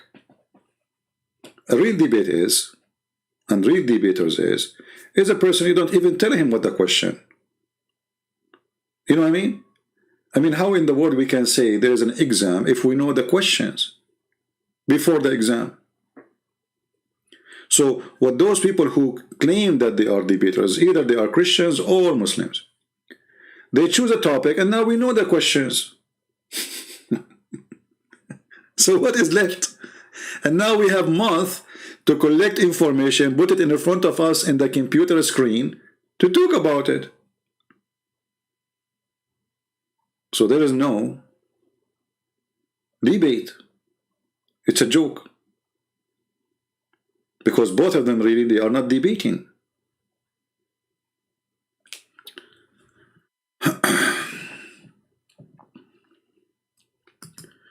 Can you explain the death stage in Islam 1971? I'm not sure what do you mean by the death stage.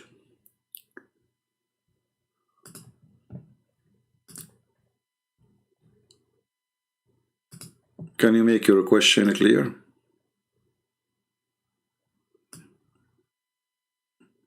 This is not about death stage. The verse here is speaking, وَإِن مِنكُمْ إِلَّا وَارِدُهَا, is about you going to hell. This is not death. You see, there's a difference between death and in the time you go to hell. You go to hell after resurrection, not when you are dead. So this is now you're alive. So what the Quran is saying, not even one of you, he will not enter hell. So this is not death stages.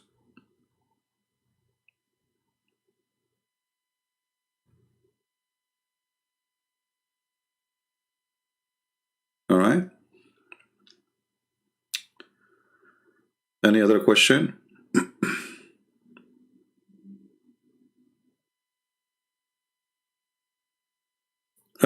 Ultimate truth. Okay, guys, this is why he asked me to choose the topic. Well, I am the one he said to you, well, tell me, what do you want to talk about? It's you who said, okay, pick up anything. You stupid idiot.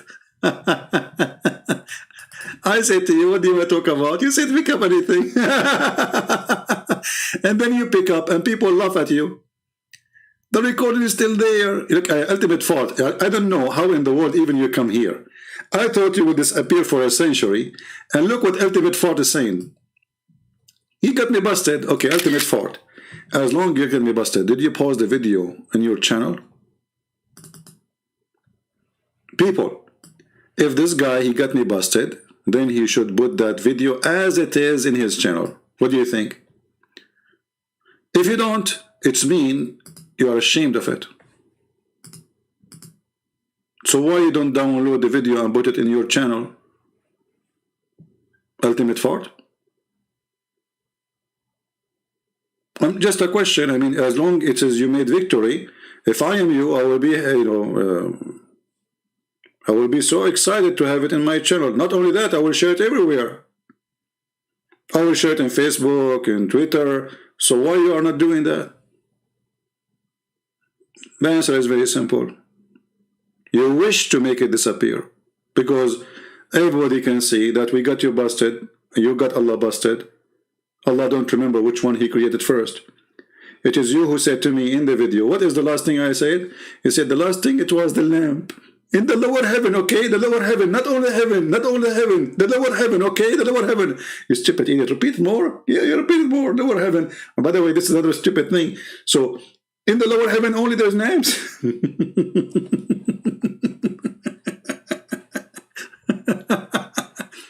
And then you continue. And then we ask you to read the other verse. Okay, what is the last one? You said the mountains.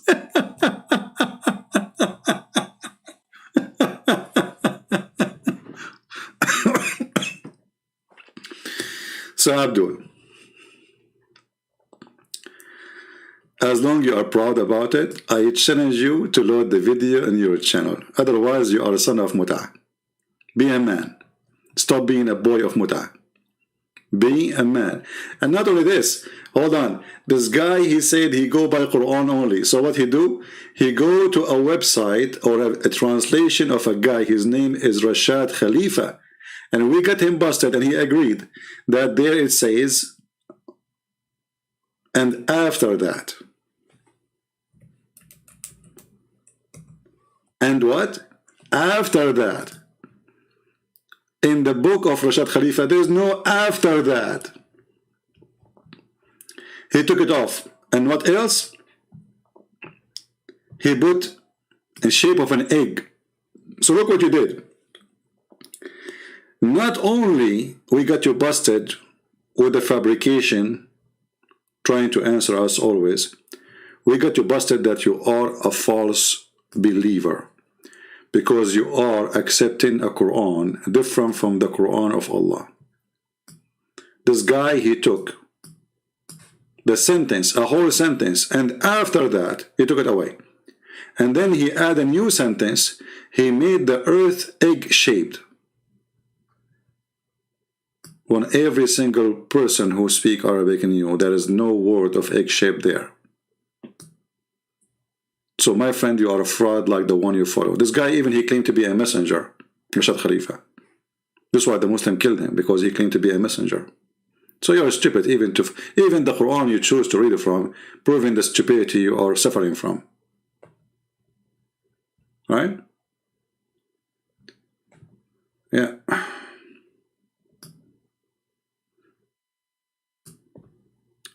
Anyway.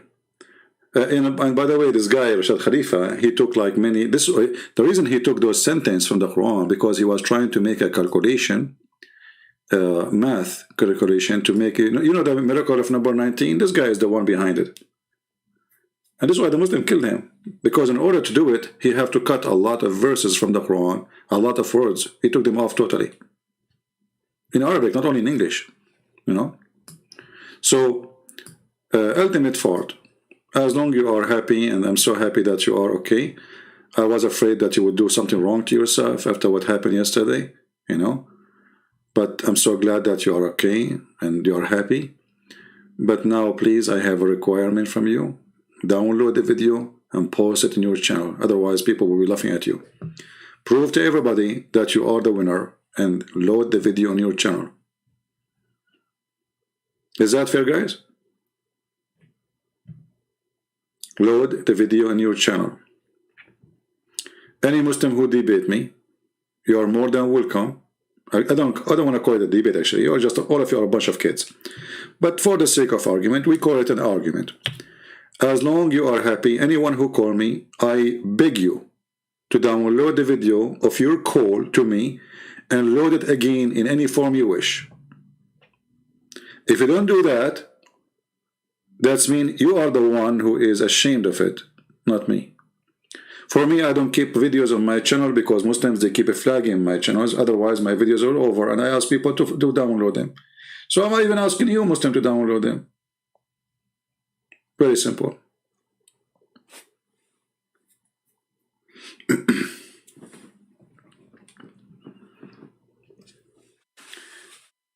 Yeah, for sure. Do you remember this guy with his name from Malaysia? They asked him, why you don't debate Christian Prince? He said, this guy is finished. Why? Because Hijab, he made a video.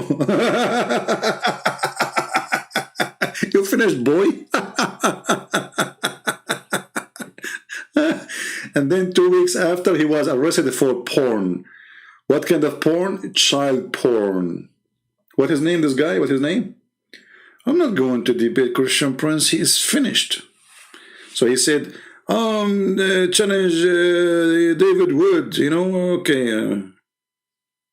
2 weeks after, he was arrested for child pornography in Malaysia. They trace him. Mukhayyar laysa musayyar. Well, this is against your religion, Abdul. You see, this guy, he claimed to know Arabic. He claimed to be an Arab, supposedly, and maybe he's an Arab. And he says, no, in Islam we have a free will. But this is absolutely false. You have no free will. And we can show you tons of reference. You are an ignorant in your religion. And this is the Quran. Everything happened to you, it is a destiny from Allah.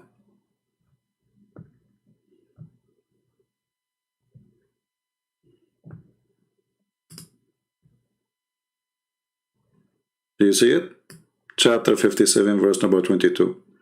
And for sure, we can even give you the explanation and the interpretation. Actually, we just played for you the Sheikh saying to you, it's a destiny. It's very funny when the Muslims, they say, we believe in a free will. When their prophets say the opposite, the Quran say the opposite, their Sheikh say the opposite, and then Abdul in the chat, he say we believe in free will.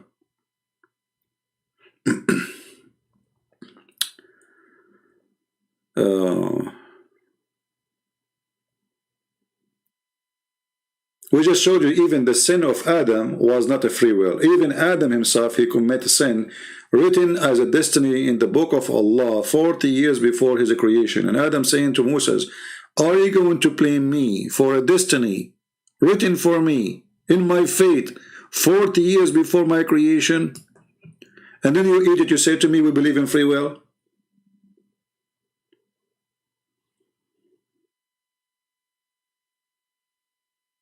And then your prophet agree with Adam. So Adam, he refuted Moses. In the same time here, you notice that there is something stupid about Muhammad. Because how Muslim they say that Moses was a Muslim, and this is Moses after death, he believed in the original sin. See, Moses is not a Muslim for sure. Muhammad confirmed that. Because how Moses is a prophet of God, and he do not know a simple belief of this God, Muhammad, God, because Islam based on that original sin is a wrong idea. We don't believe in the original sin of Adam. Christianity is based on the opposite. So as you see here, Moses, he believed the same as the Christians, right?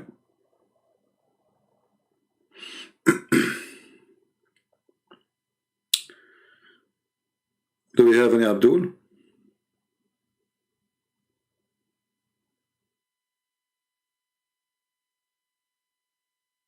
What is Caliph, Christian Prince? What does that mean?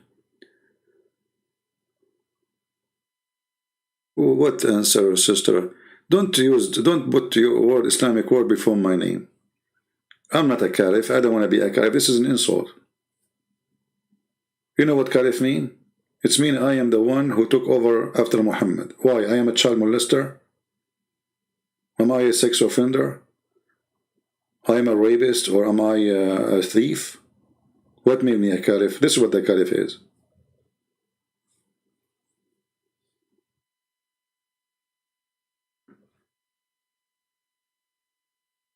Okay, Mr. S1, I'm going to take your call.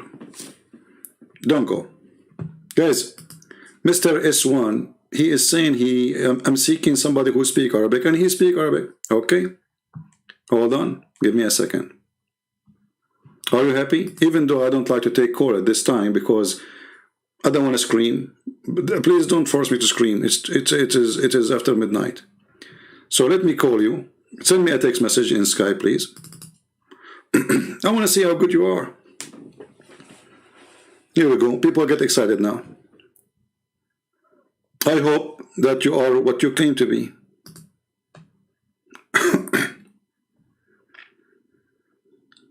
Text me, just text me, and I will call you right away.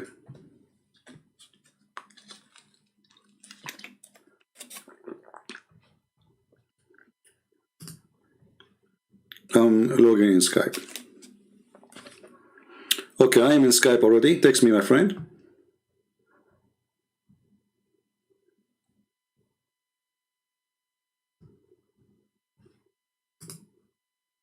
Are you there? You see, you keep saying how I'm going to call you, how I'm going to... Here we go.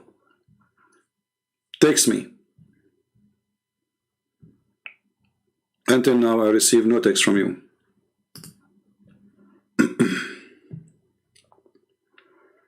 Text me and tell me what's your name there, because I have a million people texting me in Skype every day. So I open my Skype, I will find tons.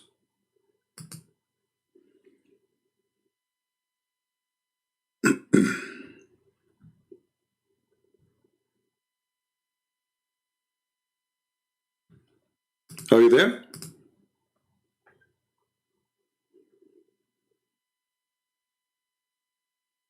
What happened to you? The Arabic speaking person. S1, are you there?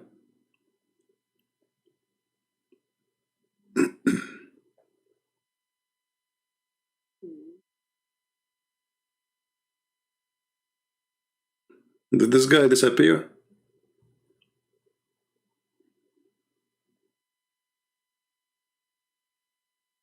Maybe he was trying to make a show in front of some Muslim girls that he is a hero.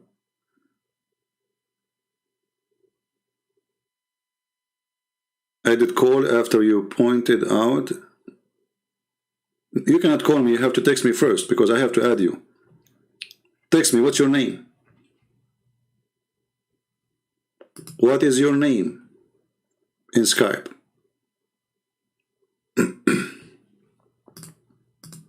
Don't waste my time. What is your name in Skype?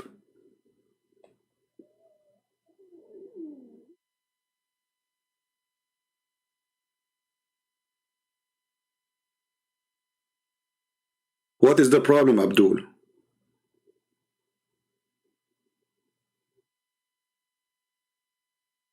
What's your name in Skype?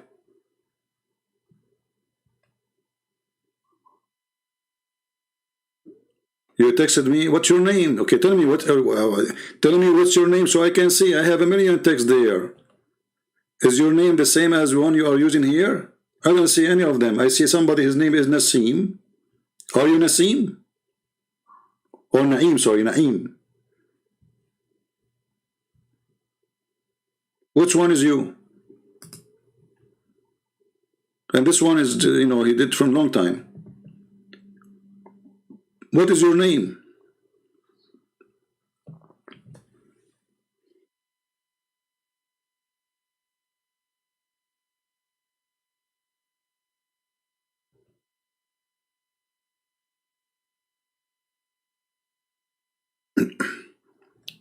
Hey, Ultimate, don't come here again. Just go. We are done with you. Don't even come to chat here. You're just a stupid idiot. We have no time for kids. We spanked you yesterday. That's it. I give you a chance. If you are a man, go and download the video, post it in your YouTube channel. Because you're supposed to, yesterday you got me busted. So what do you want more? That's it. S1. Here we go. I receive a text. Let us see from who.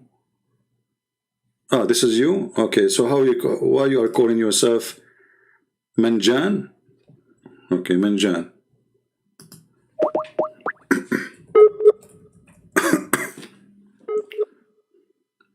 All right, I'm trying to call you.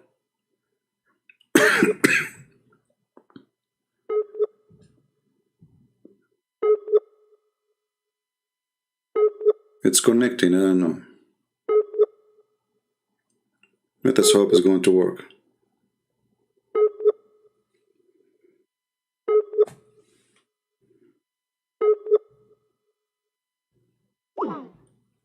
Well, it did not work.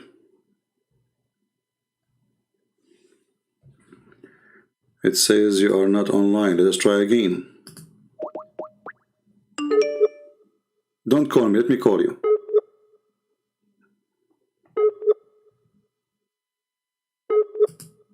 Let me try again. Don't call from your side.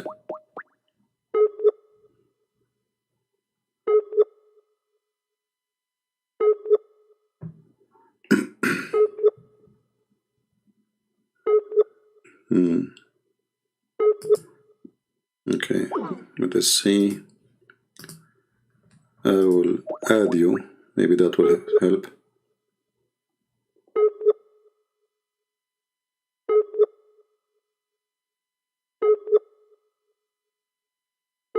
Okay, I will stop calling you. You call me now. Let us see. I just added you because from my side it's not working.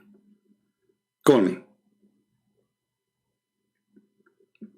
You call. See, I called you 3 times. It says no answer. All right.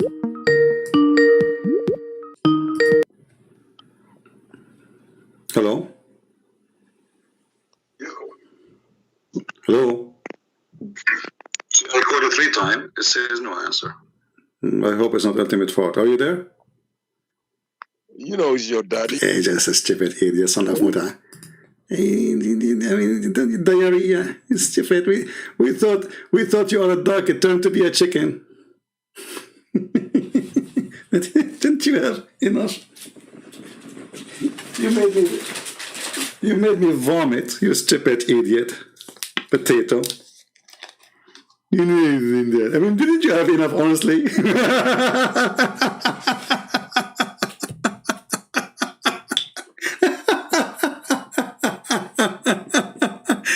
I'm telling you, now he will do it more. He will go crazy because what happened yesterday was horrible.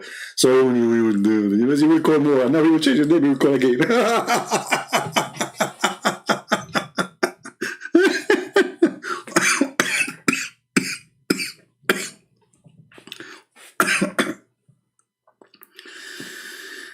All right. Well, I just received a text. Okay.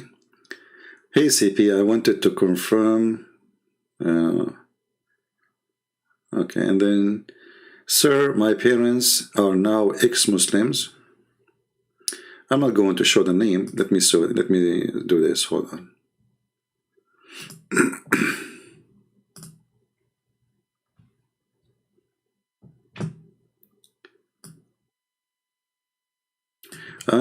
This is the lady who called me before. You remember her? She is saying now that her parents are now ex-Muslims. My parents now are ex-Muslims, and my dad is a big fan of yours. Thank you very much for helping us getting out of this cult. You're welcome, my dear sister. We're happy for you.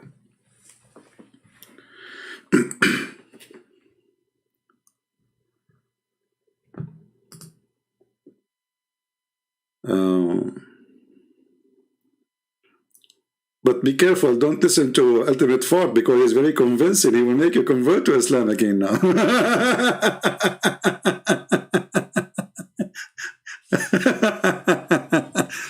You know, I know it that this is Ultimate Fort because Ultimate Fort, he shared many things.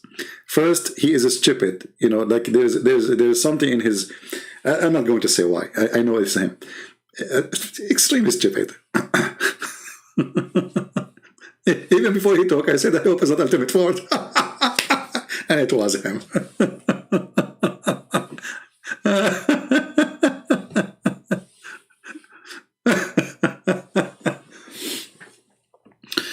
And you know, the Quran says the shape of the egg, brother. The shape of the egg. Like, what the heck? So why all the Islamic translation, which is accepted by Muslim, none of them say is the shape of the egg? Are they missing the egg? The shape of the egg, brother. And why it doesn't say, and after that, what happened to after that? Who ate it? Maybe they cook it with the egg. They make lasagna.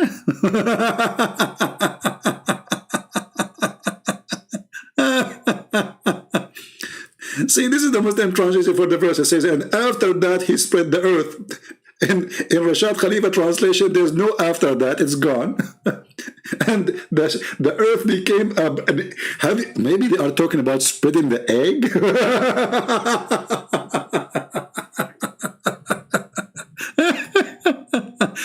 And after that he spread the egg. I mean, it makes sense. When you cook it, what happened? You break the egg, you hit it in the fryer, and it's going to spread.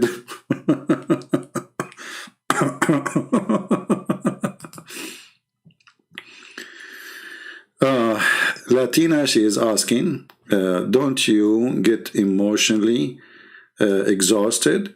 No, the Muslims don't make me exhausted, but what make me exhausted sometimes is the Christians. You see, because, you know, sometimes we get frustrated with the Christians. We repeat, we say the same thing 1,000 times. Still somebody will ask you, and he come always here, he will ask you the same question which we answered, you know, 2 months ago, many times. So, you know, Muslim, they don't really frustrate me. But I give a Muslim a chance to talk to me once, twice, 3 times. After that, if this person is useless, there's no point. I mean, that's it. Okay, record it, post it there. If you claim that he have a victory over me, then wonderful. Post it in your channel. They don't do that because simply they got busted. So talking to Muslims is not really what make me upset. What make me upset if I see that the Christians are not learning. Because the purpose of what we do here, I'm not speaking to this Abdul to make fun of him. I mean, he is stupid. What I can do? I have to laugh. It's not really a choice I do. So it's a comedy coming forward. It's like part of the package. You know, this guy, he call you, he says stupid things, you have to laugh. It's not like a choice I do. I have to laugh. What I can do. So the purpose is not to laugh at people like this ultimate fart. The purpose is to show people, here there's an error, here there's a mistake, here how you answer them, here how you get them busted. So we are here a school for the Christians, so they can learn, and at the same time a school for the Muslims to know and to learn how to get busted. And they are getting, you know, they are getting degrees. And you know the funny thing about Muslims, they are the only nation, they lose a war and they claim they won. I will give you an example. Now, you know, October, month of October, okay. The war of 6th of October, all Muslim countries who shared that war with Israel, they celebrate victory. But that war, they were destroyed. They celebrate every war they have with Israel. But they are the one who lost. I mean, they lost Jerusalem, they celebrate. They lost the Golan Heights, they celebrate. They lose the Sinai, they celebrate. They lose half of Jordan, they celebrate. They celebrate victory. And what you can do, straight crazy nation, you know. So, but celebrating a victory doesn't make you have a victory, because reality is different.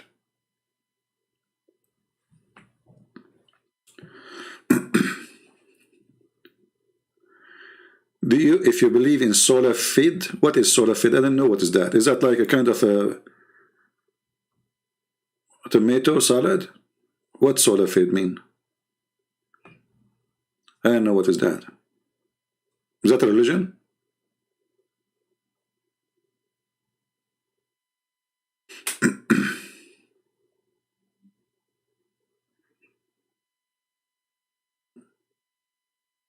Well, it's too late. I just closed because it turned to be that this is ultimate fart.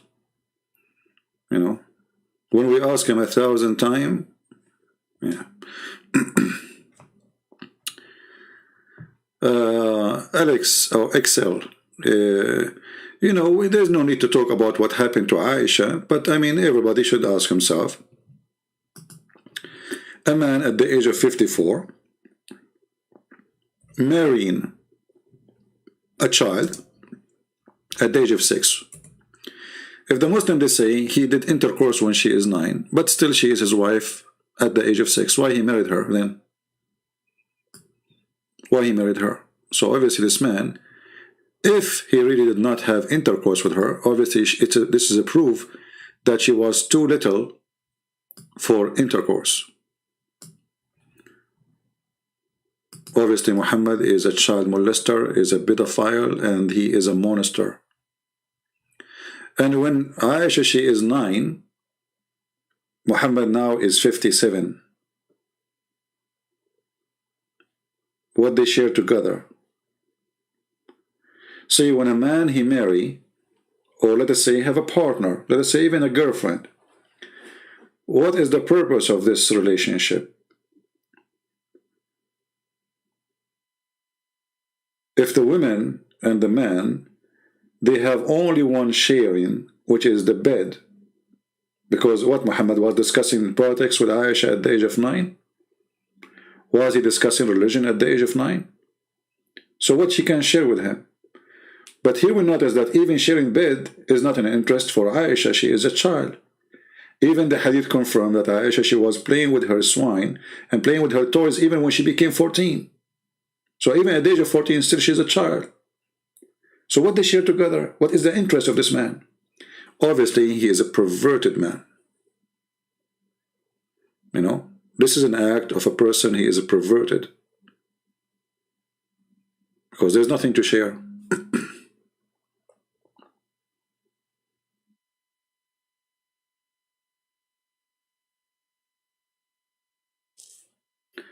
Anything else?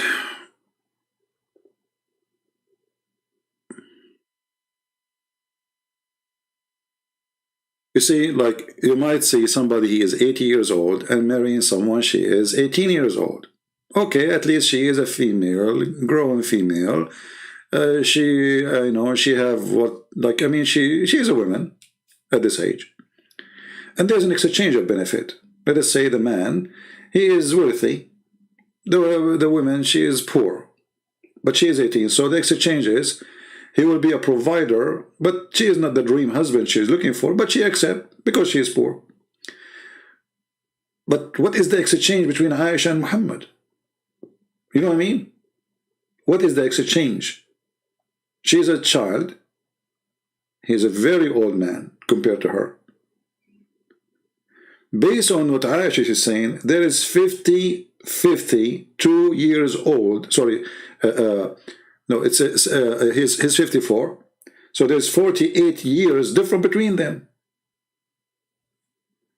And not only 48, you see, if Aisha, she was 20 and Muhammad was 50 older, I would say, okay, she is still, you know, a lady. But she is just a kid. Okay, Mr. S1. How come when we asked you to give me your Skype, you did not mention it, and now you are mentioning it? Is that you again, ultimate fart? Okay, I will give you one more chance.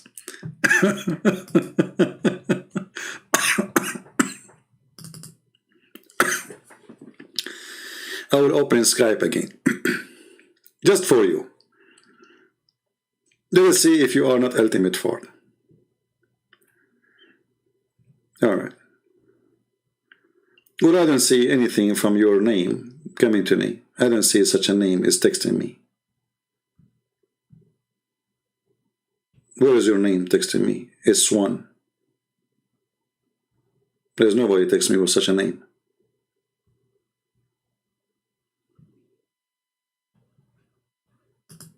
Text me now. You must be ultimate fart, aren't you?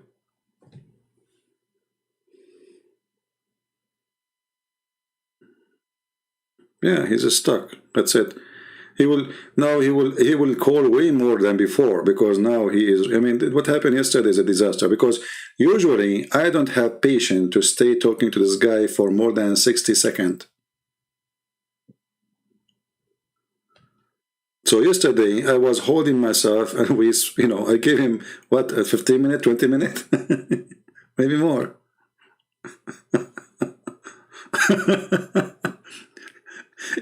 This guy, Ultimate Fart, is like a stalker. You know, a stalker. It's not my fault if you are stupid.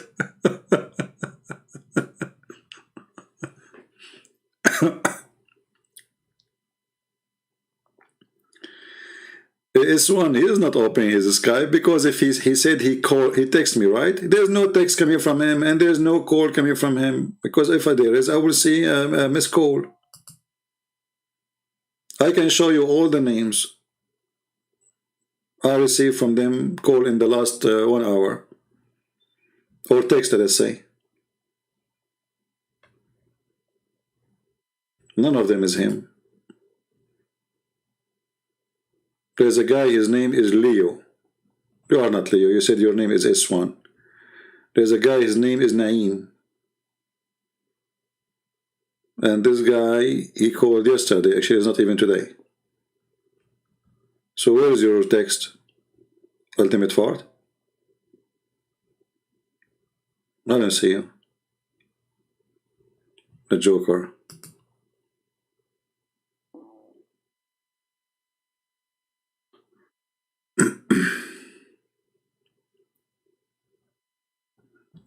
Yeah, obviously he's a joker.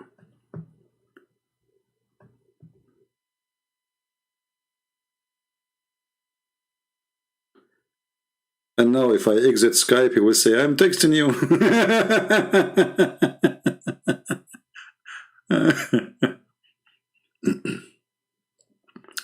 I do not need to send it to you, my friend. Just, you see, always when I show you something in the screen, especially if it's in English, you can just go and look for certain words. Like, let's see, he says, she was 6 years old. Type that in the search engine. You will find it. Why you are asking me to send it to you? Because you might watch my video in any other channel. Always learn how to find the same reference. Google will help you. This is sunnah.com, where Muslim they have the translation of the hadith. But this website does not have everything. But as long as I'm showing you in the same website, obviously it is in the website. So S1, are you there? Abdul, until now I got nothing from you. So you are obviously you are an idiot.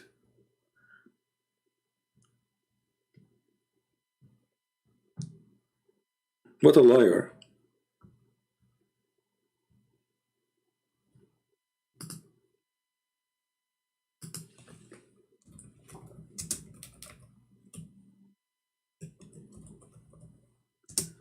All right.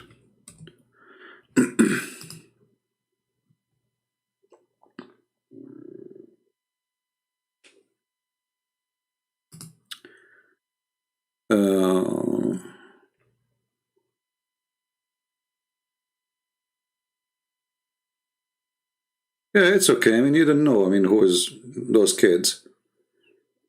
The funny when you bring, like when the Muslim they say to you, "I will bring my sheikh," and then their sheikh he call us, and then everybody laugh at his sheikh. Then he say, "This is not a sheikh," but you are the one who brought him, and you are the one who said he is a sheikh.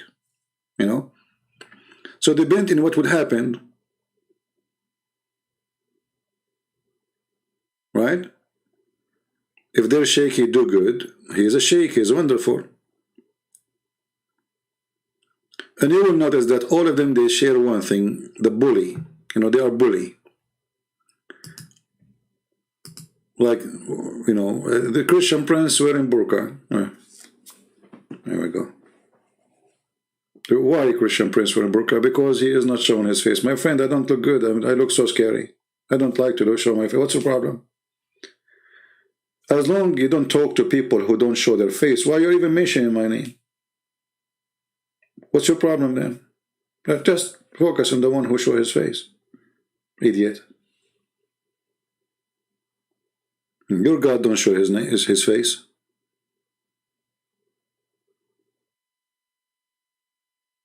Right?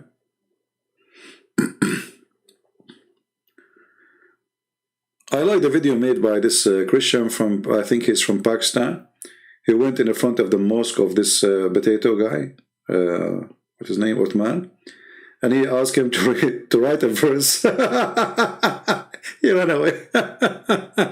Here we go.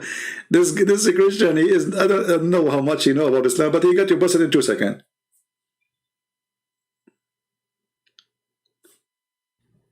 It's one, just get lost, man.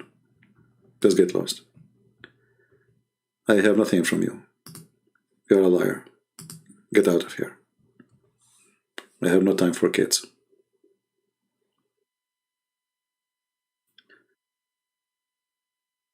Now, let us see. How many people here are from Indonesia? Give me one if you are from Indonesia. How many people now join us from Indonesia? Give me one.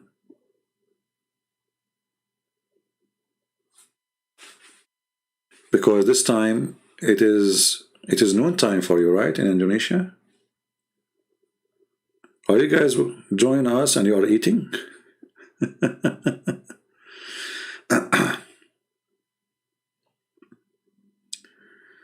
Okay, we have 1, 2, 3, 4, 5. Don't give more than one. Man, a lot of people from Indonesia. Okay. That's good. That's wonderful.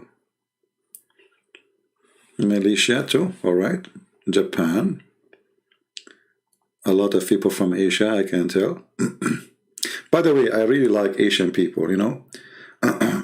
For some reason, I feel that Asian people, they are, let us say, I mean, there's many good positive things more than the negative, but there's negative for sure. As an example, negative things about Asian, they are very emotional, you know, which means they can switch like weather, like in a second, you know, from happy to sad. But generally speaking, Asian people are really wonderful people. And maybe the good thing about them, that they are emotional, because we're a human. We don't want to be like a steel, you know. So it's good to have somebody he feel for you, you know, a friend or neighbors, or somebody he feel for you, somebody he feel your sadness, your happiness. So Asian, they have different, let us say, nature from, let us say, European or white people. They are more friendly, they are more open, they are more family-oriented. But again, every group of people, they have some negative and positive. As an example, European people, they have something very good, which is they don't put their nose in your business. In Asian, no, they put your nose in your business. You know what I mean? Yeah. So anyway, yeah, Filipino people are wonderful too. Actually, I like Filipinos because they are very family people, you know. I saw some Filipinos, they have kids, they are not their, even their kids. You will see somebody, he's taking the cousin of the cousin of the cousin child, which means even the child is not even like something directly related to him. They adopt children just because they are from cousin of the family, and they spend their money on them. They buy them gifts, they grow up in their house, they treat them as their own. Very wonderful, you know, that's a very, very nice thing. So there's one thing about Filipinos, they are very, very close as a family, you know, they support each other. You will see someone working, which might be negative too, like spending his life working in Saudi Arabia to send all the money he have to spend in his family. Poor guy, you know. So there are those things you don't really find between Western in general, you know. Like in the West, you become 18, go find a job. That's it. You want to stay home? You have to pay. generally Eastern people, they have different culture. Like for us as a Middle Eastern, if a female, she stay in the house even until she is 60, you know, she's welcome to stay. And nobody will force her to leave. And I saw sometime videos on YouTube, a girl, she is saying, I convinced my mom to let me stay in her place and I will pay a rent for the room. For us, this is something impossible to happen. For us in our tradition, this is shame, you know. This is impossible. So every culture has some negative and positive, but Asian people in general, I believe they have a lot of positive things.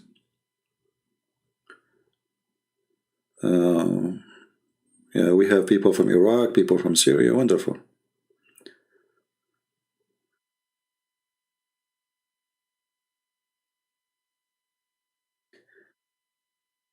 You wish that your boys can move out now at 18? Well, I don't think this is a good idea, because you see, when you make your son move at 18 or your daughter, then you expose them to a lot of risk. They are still young to make right decision. That is not a good idea. You see, 18 is not really good to be alone. You know, for me at 18, I mean, depend for sure. Like in some places, 18 years old is a man, is a grown man, right? But in the West, he is not yet. In the Middle East, we have a harsh life, very harsh life. So a person, he is 13 years old in the Middle East, he experienced something a person he is 20 years old in the USA did not experience. Same for people who they are like in the Philippines or in, let us say, countries who have a lot of suffering. A child, he go to work when he is 2 years old. You know? So that, for sure, he is not going to wait for his 18. He's already in the street. But those, they have no choice. It's not because this is the best for them, but because their family are very poor. So I advise you, if you have a children, don't wish them to go out of the age of 18. Let them establish themselves, help them. They're your kids. You don't want them to go and associate themselves with some people doing drugs, you know, bad friends.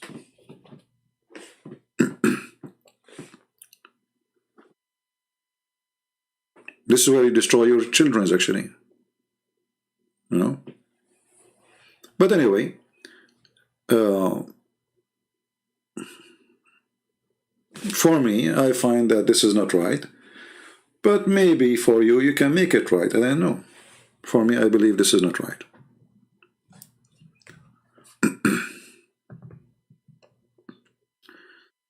All right, in America and Jordan, all right. About Mary and Jesus painting in Kaaba. Well, you know, the Kaaba, it was like the expo of Emirat for religions, you know. So obviously there was many religions there. And this is telling you that Islam is the one who destroyed the freedom of the Arab. The Arab, they used to be very, you know, I mean, very friendly to each other. As an example, when the Muslims say to you, there's a 360 gods around the Kaaba, correct? That means there's 360 religions in one space, and nobody killing anyone.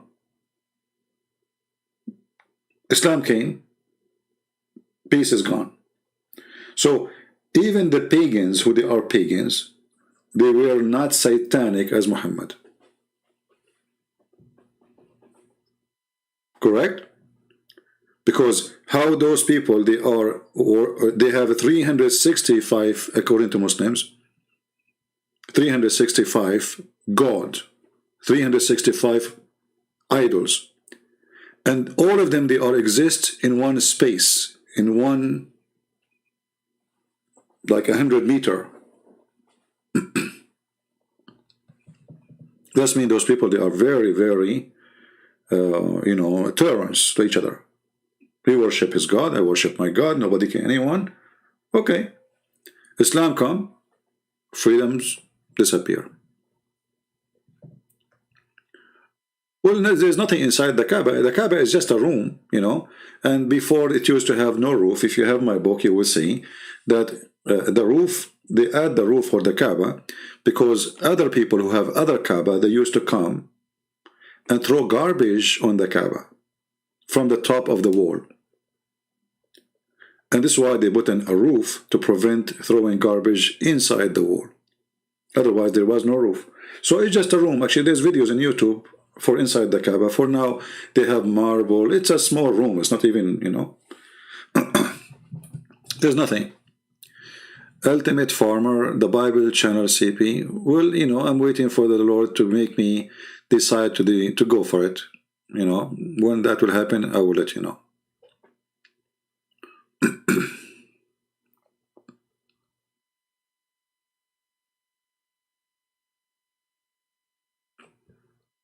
Well, I'm not sure about the numbers. I mean, when they say 365, this is what they say. I mean, in their book saying that, but we don't know if this is true or not. But obviously, there's many gods. And those people, they are fine with it. And Allah was one of them. Wherever Islam goes, this is the experience. I mean, if we don't learn from history, then history means nothing for us. Wherever Islam goes, peace disappear. Go find and go check now all the wars in the world, where it's happening. All terrorism.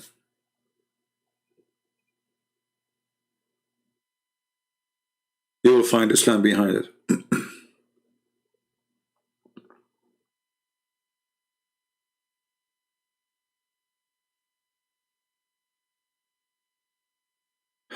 You are trying to build Murtad Center. Okay. Well, you know, you do not need to build a center as a physical building. You can always create a movement, even if you are just one person in your computer.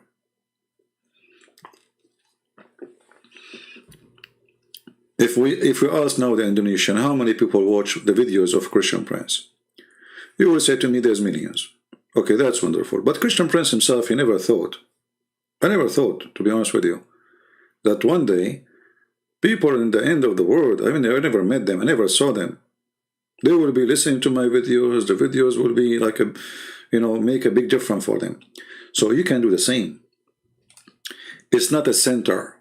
It's not a building. It is an individual. He have faith and he fight for it. An individual who have faith and he have the truth and he is wise or she is wise. It's not really a building. You know, they will say to you, Christian Prince and his team, they think I have a company. You know, I have a friend, you know him, like Osama Dakdok. Sometimes he receives emails from people asking him to talk to my secretary. They think I have secretary. Can you talk to secretary of Christian Prince? So they think like I have an organization.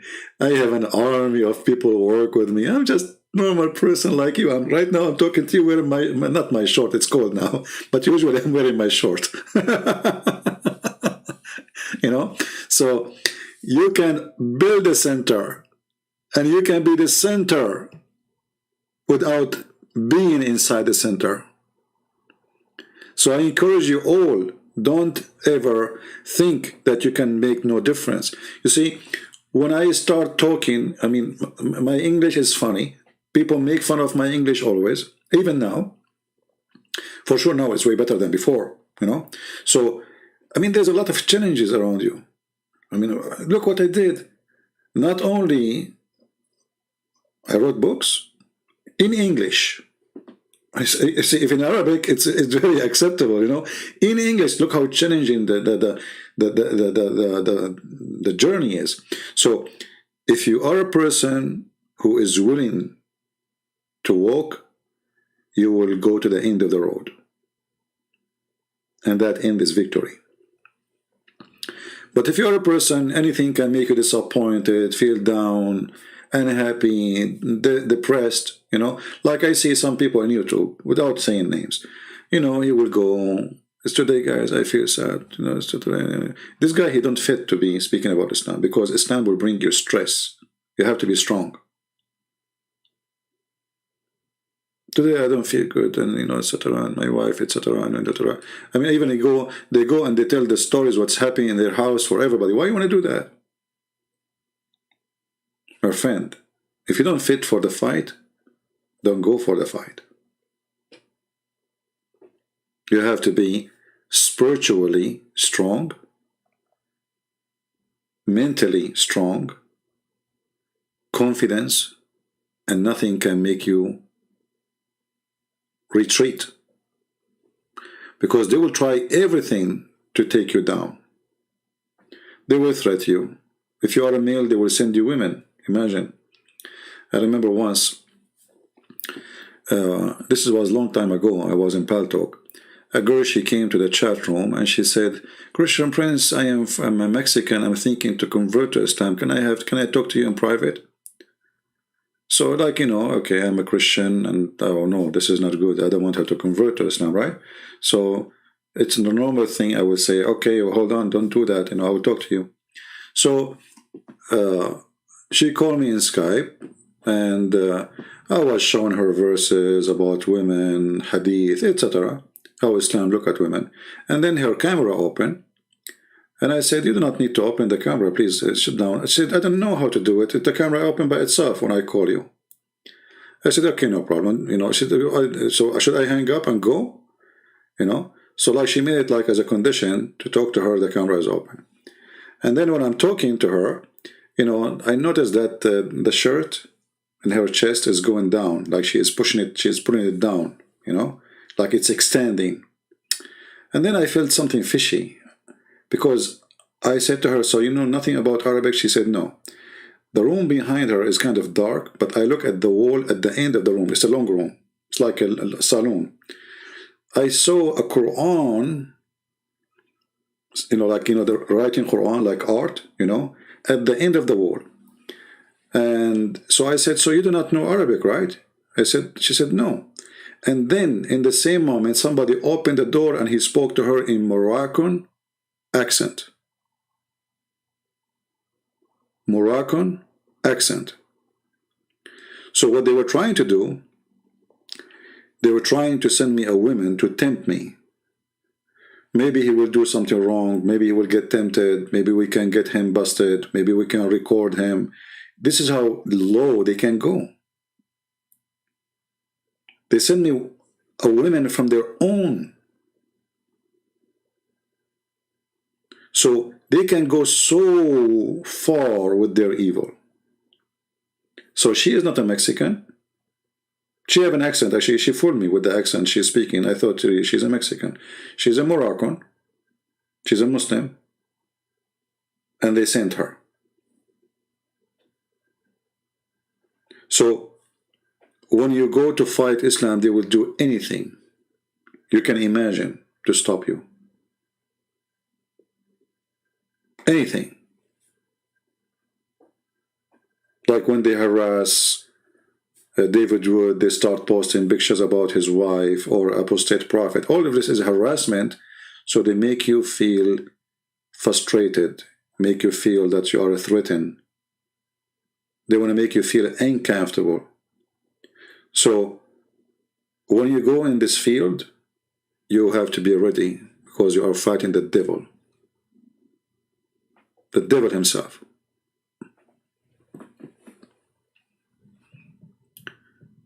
And you know, the funny thing is, let us say this guy is, you know, let us say that they were successful to tempt somebody. He is a Christian. Okay, well, and so what? I mean, if he is a priest, maybe this will be bad. But every man is a man at the end of the day, and he can be tempted. So you proved what? Still, your prophet is a perverted man. And actually, by doing that, you prove to us that your prophet obviously is a perverted, because if you are willing to send your sister to strip for a Christian person, just to refute that person, that Islam is good. how bad Islam is dead, you know.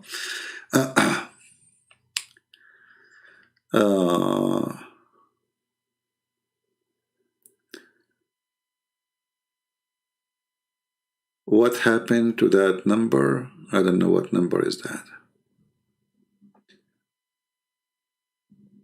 If you try to ask me a question, make it clear. Otherwise, I will not understand what you are saying. What number? We have a Muslim. His name is Azam, and Azam is saying CP is an idiot. Azam, why I am an idiot? Do you like to explain to us, guys? He's a Muslim, and he is saying Christian Prince is an idiot. Why? Can you please help us? See, we don't do what Muslims do. Like, if somebody he says something against what me, I would block you. I will block you if you keep saying he's an idiot, but you don't tell me why. So, can you tell me why I'm an idiot? I'm listening. Go ahead. Guys, aren't you interested to know why Christian Prince is an idiot?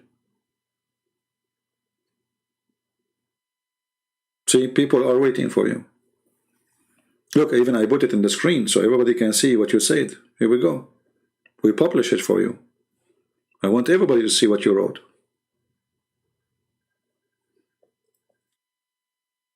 So,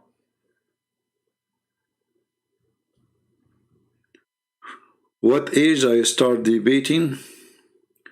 Well, if I want to say a first debate ever I had, I was like, you know, let's say, I mean, almost a teenage.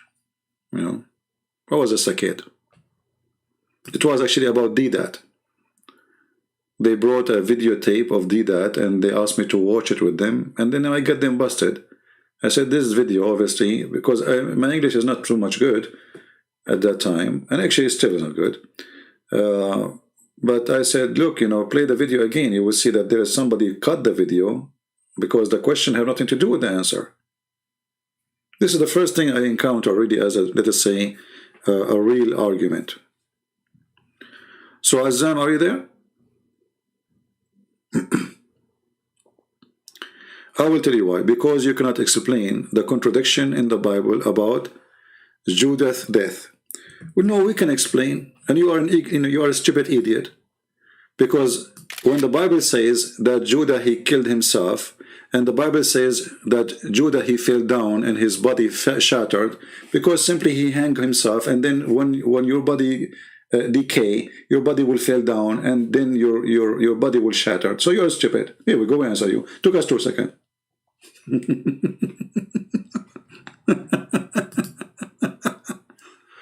You see how stupid you are? If I say, as an example, your Prophet Muhammad, he died because of poison. Huh? Okay. And then the Prophet, his belly explodes. Because the hadith says, قَدْ أَنْتَنَا, he smell, he stink. So if he keep, you know, قَدْ رَبَى بَطْنَهُ, which means his belly grow full of gas. So if you leave Muhammad for a few days more, his belly will shattered. So if I say Muhammad, his like Muhammad who his belly shattered when he died, I'm not lying. This is what happened. You are just a silly person. However, Azam, are you willing to call me and let us talk about contradiction? In the same time, as long there's a contradiction in the Bible, so how your stupid Quran says that I confirm what is between their hands? Azam? Eh? The Quran confirmed the story of Judah with us, because the Quran says, I accept what is with them. So look how stupid this religion is. How you explain to us the contradiction. So why the Quran confirming the contradiction? You're a dummy like your prophet. That's why if you call me, I will make you shish kebab in 2 seconds. No, I do not need to pull them up. I know what happened.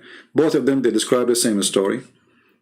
A person who hung up himself, and then after a few days, his body will decay and he will fall down and his body will be shattered. You're an idiot like your prophet. This is what you have against us? I mean, try with something even like Try harder. And now answer. If we assume that what you are saying is true, so how you stupid God says confirm what is with them? The gospel and the Torah. What is between their hands? لِمَا مَعَهُمْ. Whatever with us. Read the Quran in front of you. Chapter 2, verse number 89. Potato. So this is what you're excited with. You know, you go to Muslim channel, they told you this, Christian cannot explain that, this is a contradiction. It's a contradiction for the fool, not for us. Watch the video of yesterday and laugh and see how Allah, He is God, but He don't remember which one He created first, the mountains or the stars. You are adding to scriptures, haram. Well, okay, if I am adding to the scriptures, so you stupid, how your prophet, he swear on it and he confirm it? See, you're refusing to answer what I'm showing you. I'm showing you a screen. If I am adding to the scriptures, why your stupid prophet in his Quran accepted? Okay, I will bring up the scriptures. Are you willing to call me? Azam? Are you willing to call me? In front of everybody. You show me the contradiction in the Bible and we will laugh at you because we give you the answer already. And then I will speak about the same thing in your book. What do you say? So are you willing to call me? I will open sky for you. Assume. Are you willing to do it? Trust me, assume. Whatever happened here, nobody will know about it. It's between us. It's just YouTube. You know, people from Indonesia, Malaysia, Japan, you know, Europe, Iraq. I mean, nobody. Just between us. So do you like to call me Azam? Listen, Azam, if you call me and you show everybody the contradiction, you will become famous. What do you think, Azam? Here we go. You call me and we will put the scriptures. You are the one going to show me this contradiction, isn't it you? Azam, I will give you 3 minutes to say, yes, I will call you. Otherwise, I will send you free shipping and hand it into Allah. I don't have time for kids. So are you a man who will call me and get me busted or not? If you are not, then go. I have no time for kids. I will give you 3 minutes. Let me know if you are a man. If you are not, then cut that thing between your legs and don't claim that you are a man, because obviously you are not. Allah, He gave you extra privilege because of that thing between your legs. And obviously you don't have it. You are like Muhammad. He spent 10 hours to find, he went to pee.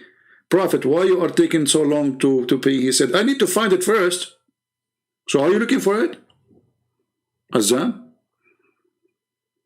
Or you are not a man? Which one you will find faster? Skype? Or what is there, which is not there? Drop the link. Get out of here. I think this is the same kid, you know, he went and he came back. We blocked him. Get lost. Potato.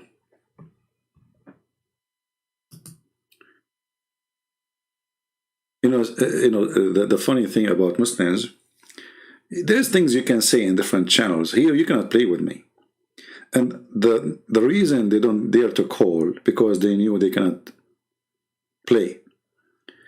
And the Muslim, sometimes he tried to be smart. So he said, like ultimate thought, he said, okay, I don't accept any tafsir. So now what Christian prince he can do? I don't accept any hadith. So what Christian prince he can do? Supposedly he struck me from all the papers I can play with. I don't accept hadith. I don't accept tafsir. I don't accept interpretation. I don't accept the Arab. So now, like, supposedly, like, how I'm going to debate me? I said, I told him I don't accept all of this. So he can't show me Ibn Kathir. He can't show me Al-Bukhari. And so Christian Prince, now he can do nothing. Still, we got you busted. Doesn't matter. I'm going to grab you from your tail. Even if the room have no corner, I will corner you. You are talking to me. Deal with it. Even if the room is a circle room, I will corner you. Potato.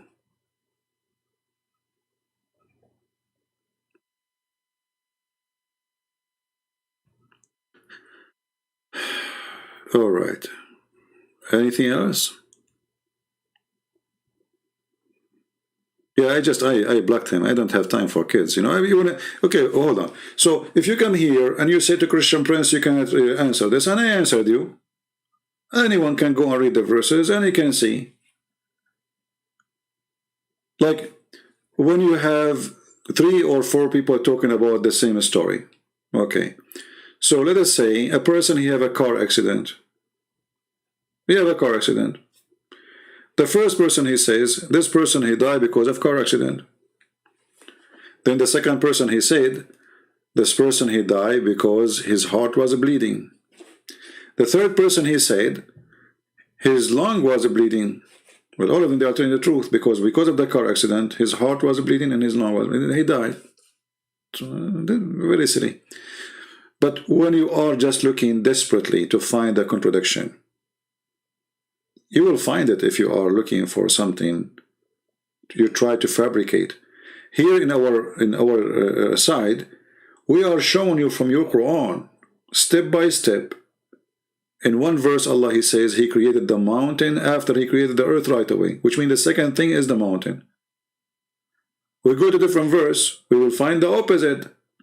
The last thing, it was the mountain. So there is no need even to debate about it.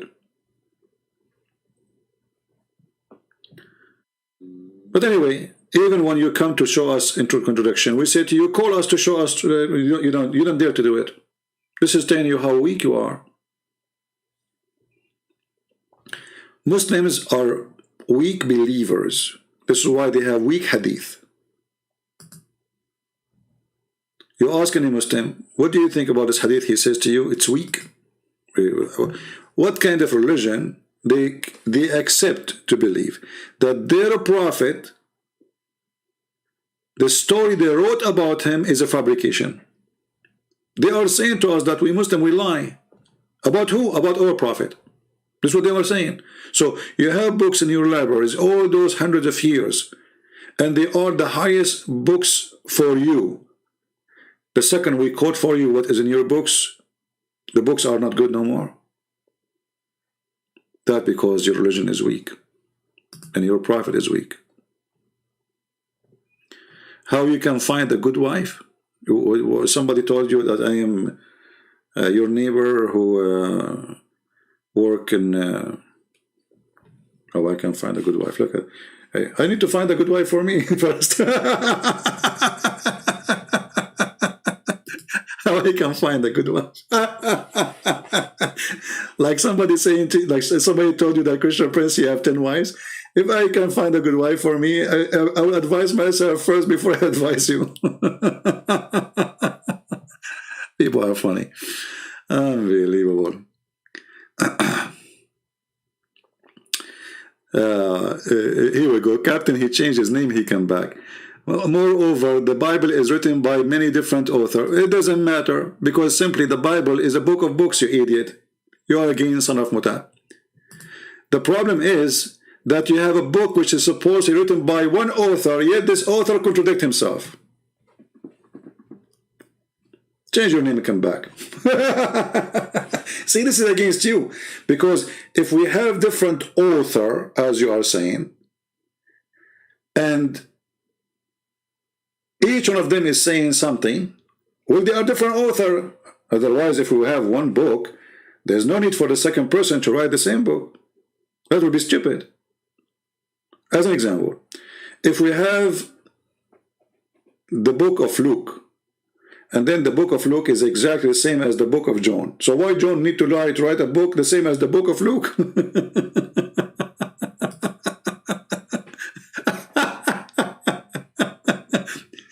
Hey John, this is the same exact book of Luke, so why you are writing it again? Oh, okay, I like to do copy-paste. So Abdul, when we say we have 4 Gospels, that because Christianity is consistent for 4 individuals is reporting the same story, and everyone is giving you a dimension of the story. If you look at yourself, you have 4 dimensions. 1 in the front, 1 in the left, 1 in the right, and 1 in the behind. Each one who stand in a place, he see the same object, but he will see different side. The perfect dimension is 4 dimension, because we saw it from all direction. So the 4, they complete the story. They don't add to it, they don't take from it.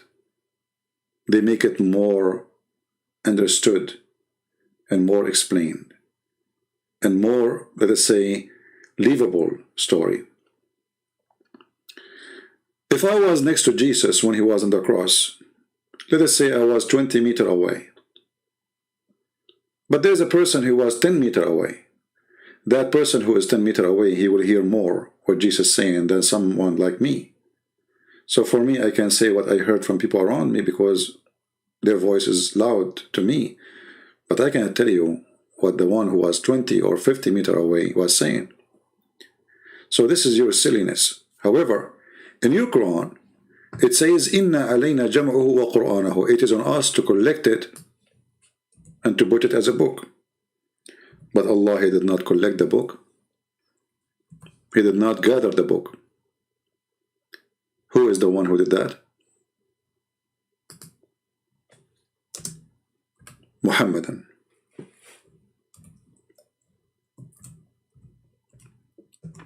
And then we find that the Quran of Uthman, none of you have it.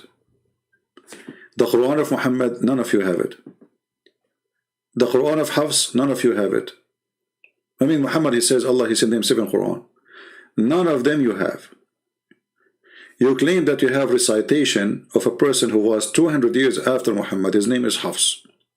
And then we go and take a look at Hafs. We found that the Muslims in their book, they say that he was a thief. And he was a fraud. What is your view about Buhaira writing the Quran? I don't believe that Buhaira, he wrote the Quran. I believe the one who wrote the Quran is Waraq ibn Nawfal. Unless you can provide me different evidence. If you remember in the hadith it says that when Waraqah he died, the inspiration of Allah is paused. Correct? Buhaira, he don't live in Mecca. So Muhammad, he needs somebody to supply him in the moment. On the time. There's no internet at that time to send messages, you know. So when Waraqah he died, Muhammad stopped receiving Quran and Muhammad tried to kill himself. You remember the hadith? Here you need to ask yourself, and even the hadith says that Waraqah was writing a Quran, was writing Injil in Arabic. That is the Quran. If we ask the Muslims what happened to this book, which Waraqah was writing, where'd it go? Is Waraqah is a deceiver? They will say no. Is Waraqah is a bad Christian? They will say no. Is Waraqah following the true God? They will say yes. So where is his book?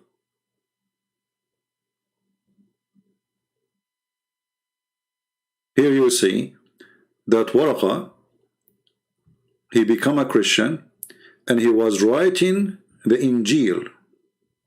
Read carefully. Who during the pre-Islamic period become a Christian and used to write an Arabic writing and used to write the gospel in Arabic. Do you see it? That is the Quran. And then when this guy he died, Muhammad stopped receiving messages from Allah. So what is the connection between his death and Quran? It's obvious. Right? Here you see that few days after Waraqah died, and the divine inspiration was also paused for a while. For a while means long time. And the Prophet becomes so sad. So we have heard that he intended several times to throw himself from the top of the high mountains. Here again, this is confirmed that Muhammad is so desperate. He lost hope. He didn't know what to do. The guy was giving him Quran is dead. To the point he tried to kill himself. So for me, I believe that Waraqa is more convincing to be the one behind Muhammad, and I believe actually Waraqa is the real father of Muhammad.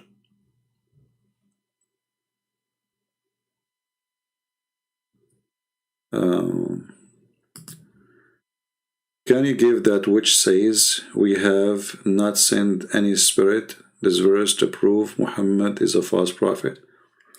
I'm not sure what you mean. We have not sent any spirit. I'm not sure what you are trying to say. You have to make it more clear, my friend.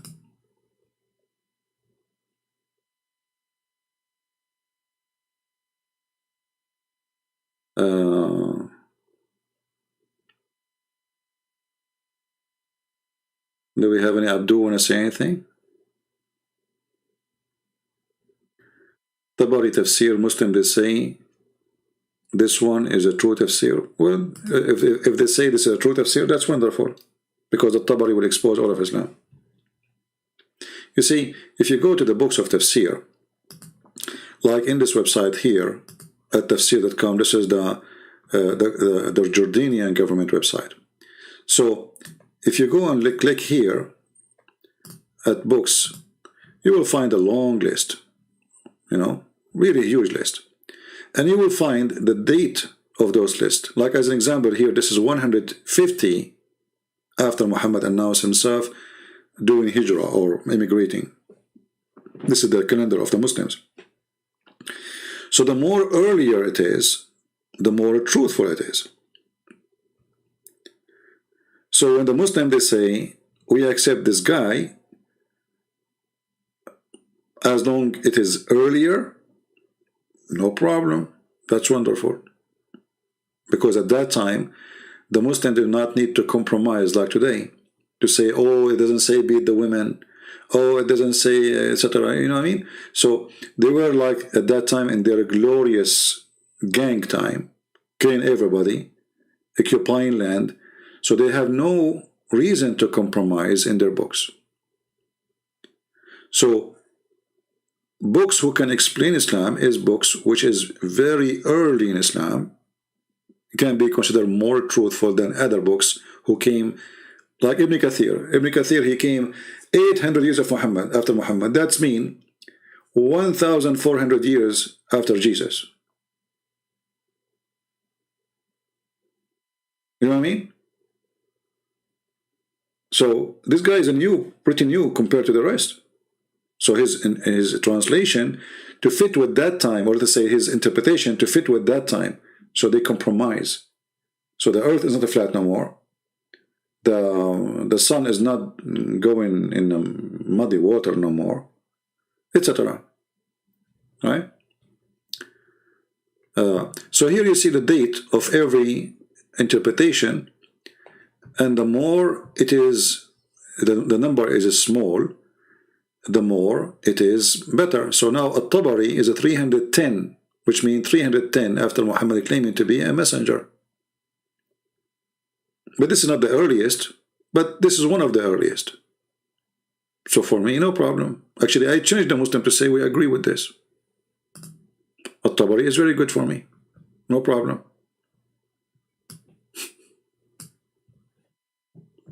Right?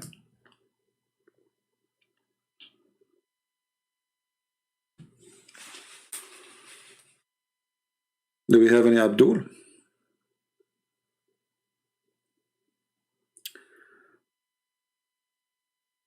We don't call, we talk face to face like real man. Yeah, well, obviously you are a donkey because you are in the internet. And as long as you do face to face, why you don't go to Israel to face to face? The Jews are waiting for you, potato. Don't you want to get Jerusalem back? Face to face? You're a potato. What happened to face to face? Face to face in YouTube only?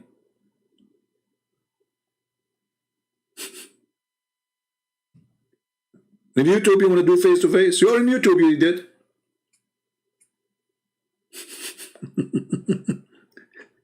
You're in YouTube, I am in YouTube, I will debate face-to-face. Stupid, he is. Desperate, stupid people. We need face-to-face, we do not need face-to-face. Who care? I am here destroying your God. Do something about it. We need to be face-to-face. Okay, don't do it then. Who care? If you want to debate me face-to-face or ass-to-ass, you are a donkey. Like if you can, so I cannot do good if it's in the internet. So you will do good in the face-to-face. Trust me, you will do pee-pee when you see my face. I look scary. If I go fishing, I look at the ocean, the fish die. Unbelievable. I go in the elevator, I say hello, nobody answer. I scared the hell of everybody. Good morning, nobody answer. Like hello. By the way, I'm your neighbor, and nobody answer. Everybody's head is down, like you know, and they are breathing heavy. Face-to-face, what face-to-face would do? We don't want to go there. You think someone like you can intimidate someone like me? Face-to-face. You will do pee-pee. Potato.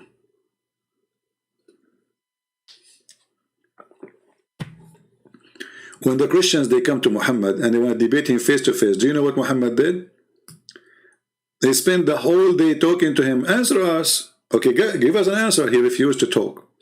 And then second day he said to them, those who say Allah, he told me to tell you this. Okay, what do you know? Okay. He said, Allah, he said to me, if they have dispute to you about this topic again, which is about Jesus, tell them, bring your wives, I bring my wives, bring your children, I bring my children, and let us ask Allah to curse the one is lying. This is how a Muslim did debate. Are you better than your prophet?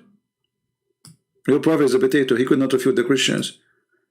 The Christian party, take your microphone. May Allah cut my nose if I'm lying. Christian Prince, your turn.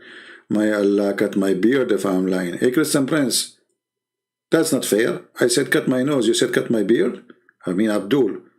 If he can cut my beards, he can cut my nose too. Don't worry. But he can cut nothing. You still have your nose there, and I still have my beard here. And look how stupid this logic is. So Allah will not curse you unless you ask him to curse you if you are lying. Is that right? So I can lie all day long as long as I'm not asking Allah to curse me. If I am lying, he will not curse me.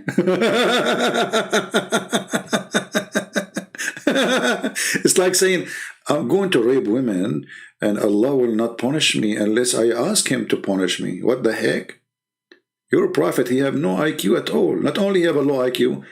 You remember the guy he called us before, and he says the reason the angels they did a surgery for a prophet and they install a wisdom in his chest because they are improving his IQ. You remember it? It's the you people download it. They are improving his IQ. Okay.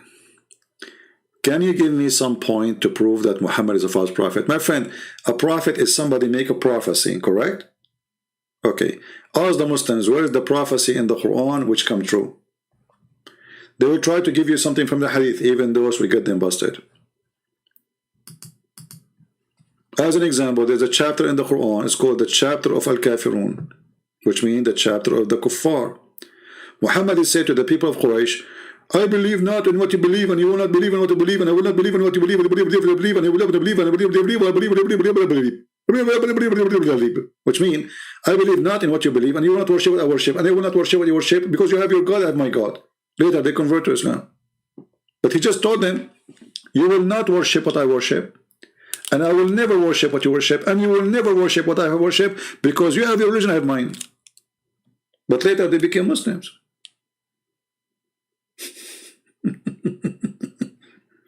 You see why I say stupid? See how easy to get him busted? He told them, you will never.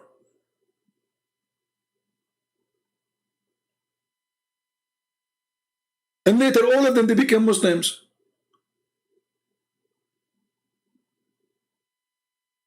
So how he is a prophet? By the way, I used to be a prophet before. I will tell you how I was a prophet. As an example, I am the only one who predicted that millions of women, they will have their period every month. Don't tell me, please, how I know that. I mean, it's inspiration. I'm telling you, it's a true story.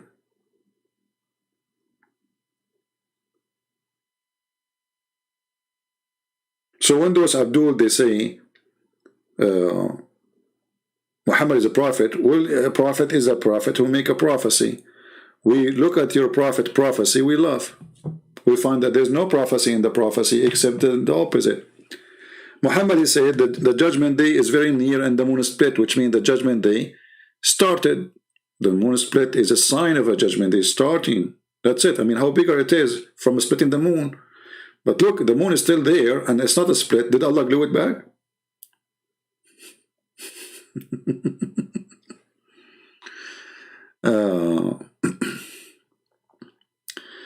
Prophecy about gold mine. Yeah, Muhammad, he's not the gold mine actually. He said there is a mountain under the river of Euphrates.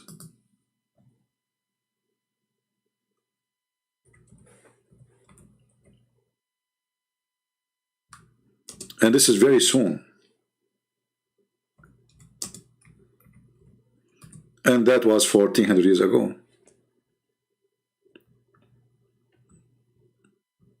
Read carefully. This is a prophecy. Muhammad, he says, would soon uncover a mountain of gold. Very soon. Would you like to debate Indonesian minister?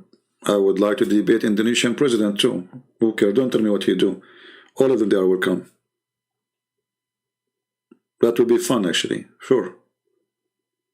Indonesian minister, Indonesia, who cares? You see, title mean nothing.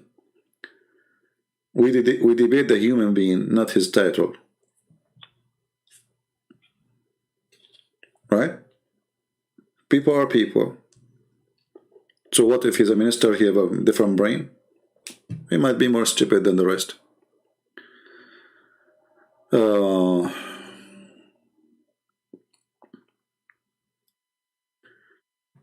How the Muslims explain that Quran says no prophethood comes from except from Abraham and Isaac line? Well, they cannot explain anything. I mean, when you say they explain, let us say they answer that. If we go to the verse, the one you are talking about, you will find that the verse saying clearly that we made the lineage of a prophethood from Abraham, and it's mentioned his children Isaac and Jacob. It doesn't mention Ishmael.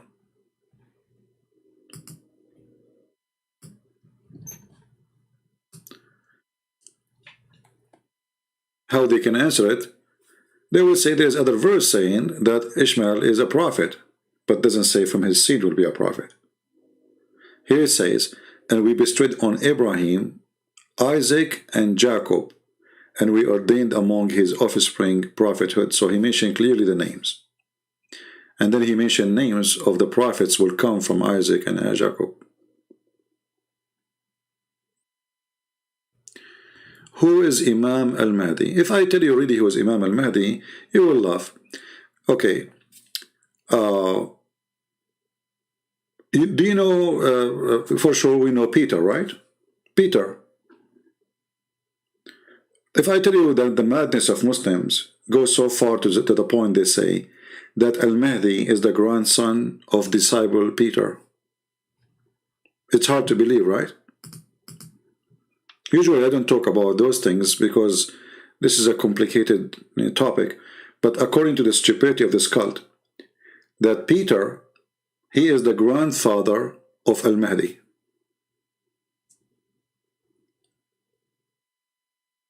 And now this is depend in which sect we are talking about. So this is the Shia. The Shia, they say that the disciple of Christ, Peter, he is the grandfather of Al-Mahdi, which means the Mahdi is descendant from Peter.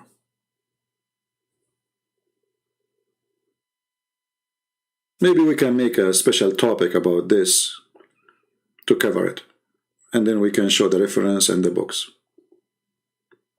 But it's hard to believe. I mean, it's not only hard to believe. I mean, like, it's so stupid. I mean, Peter.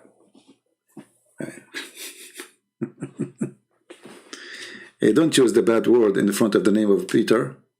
Do you want me to block you? Are you stupid or what?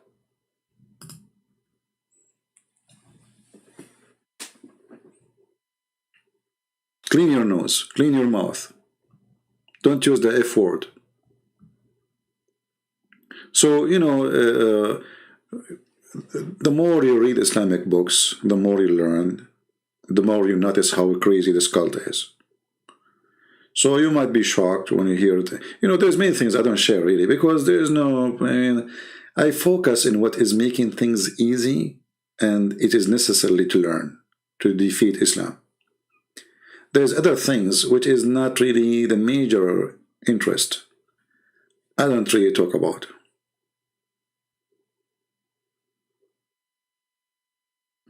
The one who fixed the Arabic grammar, his name is Abu al-Aswad al-Du'ali, and he is a Persian. You can search in Google, who is the one who did the Arabic grammar, you will find his name in English. Search.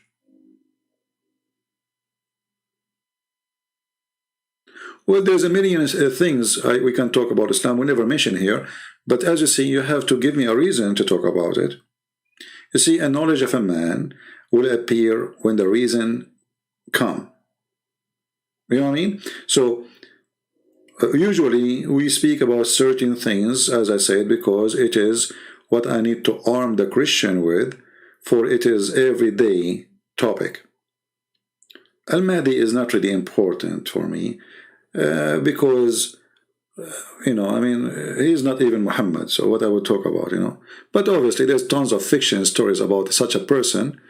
And, you know, the Muslims are so desperate to try to find, let us say, a special man. When Islam took Christ from their life, those people who've been forced to convert to Islam, they are trying to find a new Christ.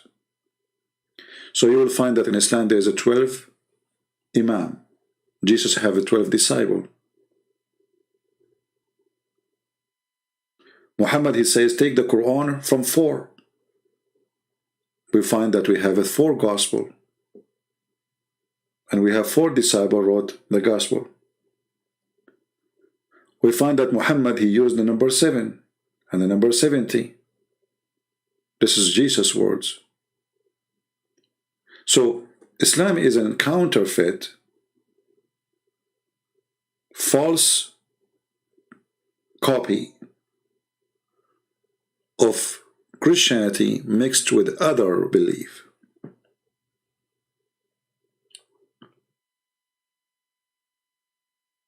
All right? So we can go really far in topic, which will drive you crazy about things the Muslims they believe in. But if there is no reason, I don't talk about. Like, you know, when I spoke about, you remember when we spoke about the Shia, they believe if you wear black shoes, you cannot have sex, your private part will not function. Why I talk about it? Because a Shia called me and he said, well, we are Shia, we don't believe in this garbage of the Muslim Sunni. So right away I got him busted. Okay, let us talk about the Shia. But if you notice, always we focus in the Sunni. So Al-Bukhari, those things are Sunni. But because the Shia is not the one who debate us, so we don't open their books. So Shia, they get excited. They thought, oh, okay, Christian Prince is getting the Muslim Sunni busted. But the second they come near me, then we open their yellow pages and they will be sorry. As an example, Al-Mahdi is a person when he fell in his ass, he say Alhamdulillah and he don't fart. Like, what? He don't fart. Al-Mahdi, he don't pee. He don't do poo-poo. Al-Mahdi, his mother, she gave birth to him from her thigh, not from her vagina.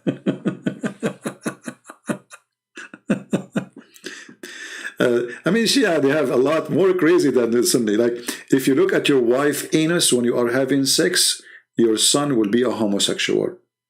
Other hadith says, if you look at your wife anus when you are having sex, your son will be dumb and mute. This is what Shia believe. Watermelon, if she is sweet, she is Shia. If she is bitter, she is Sunni. According to Shia, every single Muslim Sunni is a homosexual. Why? Because Shaitan, when a Muslim Sunni is born, Shaitan, he put his finger in his anus. So if you don't give me a reason to talk about those things, I mean, it's endless. Why I want to talk about it? Right? Which hadith that Sunni and Shia accept? You see, both of them, they accept the same hadith, but depend in the agenda. So you will see a Muslim Shia quoting Al-Bukhari if that hadith support his belief, vice versa. See the hypocrisy? So they say to you, we don't accept Al-Bukhari unless the hadith is supporting their belief. Actually, if you remember a few months ago, I posted a video, I did not keep it for long, about a Muslim Shia sheikh. He was saying, he was explaining to you why the Muslim Sunni are homosexual. Why? Because Shaitan, he put his finger in their anus.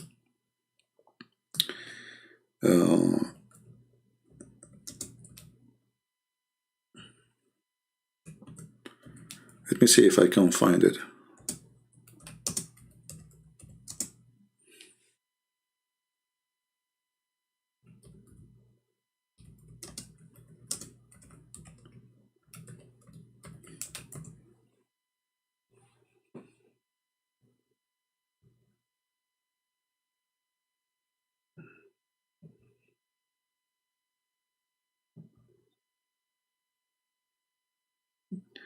Well, maybe I will find it only in Arabic. Let us see.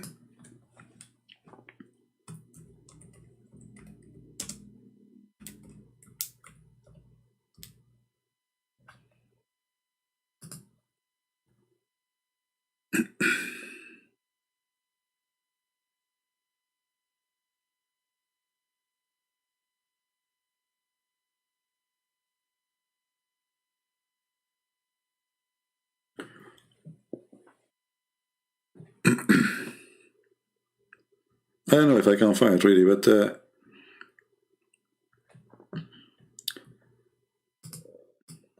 we will try.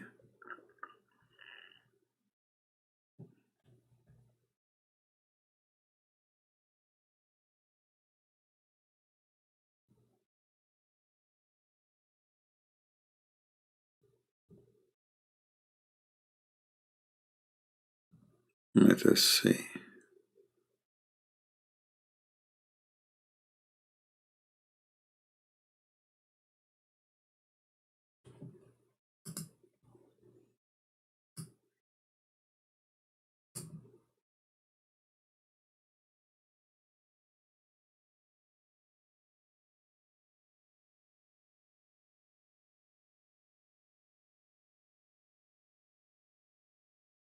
Let us see. Yeah, I cannot find the video. Anyway, I'm sure many of you, they have it already. You will see how it is explained, how Shaitan, he put his fingers in the Muslim. So there's millions of stories. All of them, they are funny. As an example, like the grandson of Muhammad, he speaks 70 or 80 million languages. How he speaks those languages, don't ask. Don't even try to ask. So both of them, they have a lot of garbage, and both of them, they make fun of each other, but the fact, both of them, they are stupid. Right?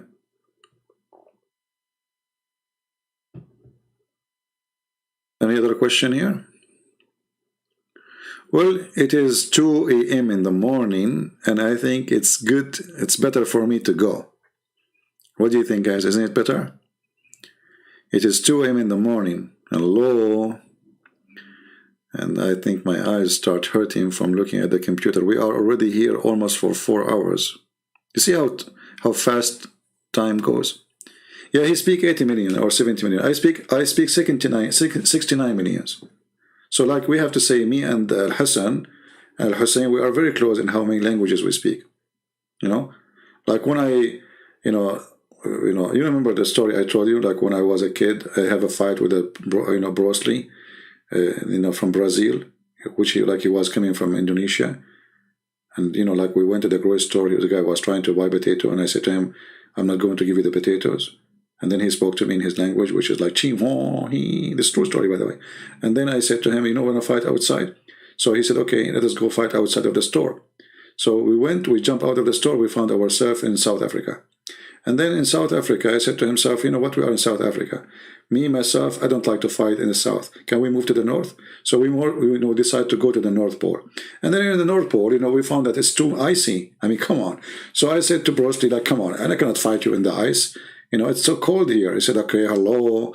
We were in Africa. You cannot find me in Africa. We went to the North Pole. You cannot find me in the North Pole. So where we will go? I said, okay, let us go where the tree of Allah, which is in the 7 galaxies. He said, this is very far. I said, no, it is in the Nile River, which is in Ethiopia. Let's go there. So we went to Ethiopia, and then we find that the Ethiopian, they have a war. I said to him, we cannot fight here because they have a war. We have to go to a place where we can even just, have a fight with ourselves.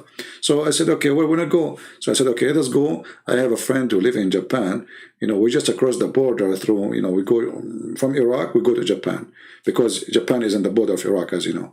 So he said, oh, okay, so let us go to Japan. And we went to Iraq, we crossed the border, we found ourselves again in South Africa. He said, like, what the heck? I said, well, the American, the Jews, they changed the map. They always play with the map. I mean, don't you know? So I said, okay, so what we do now? He said, okay, let's try again. This is true story, by the way, true story. I mean, if you don't believe me, I can show the reference.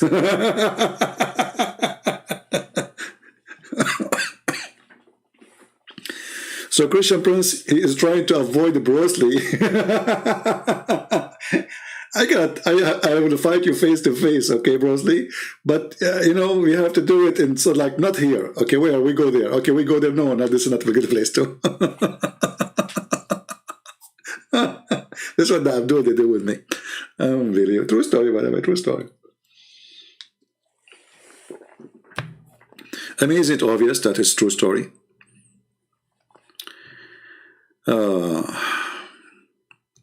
People who believe in a flying car with a flying horse, a prophet, the prophet, he have the power of 4,000 men in sex. I mean, why do you have a race? Did you measure it? How you measure it? Do you think at that time they have like a measurement for boom boom? I mean, how you do that? How Muhammad and how the Muslim, they come to the conclusion that the prophet, he have the power of 100 men of people of heaven. And he will have a power of 4,000 men, because if every man of people of heaven have the power of 40 men.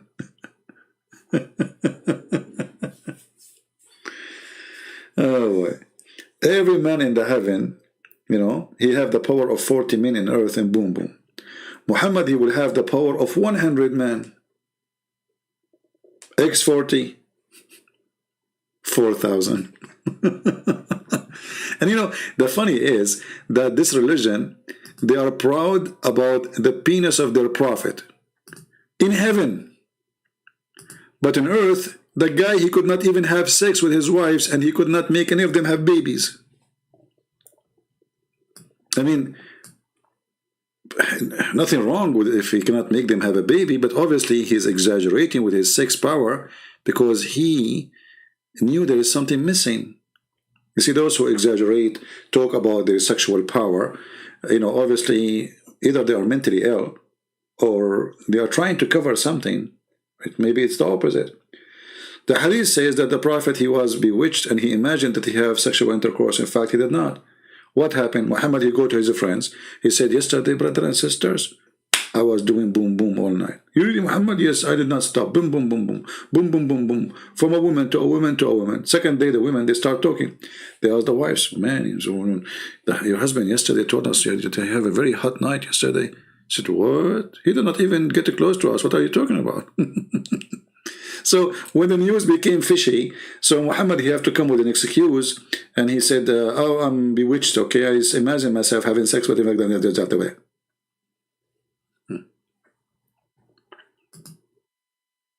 I mean, name one thing for me about this man is not stupid.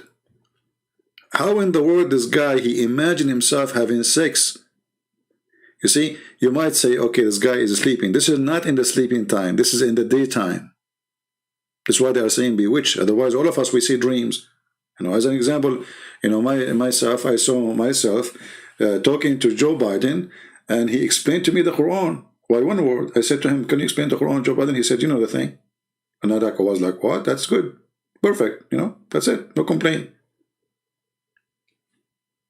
I mean, that, what you can say, that's it. You know the thing. So, all of us, we see dreams.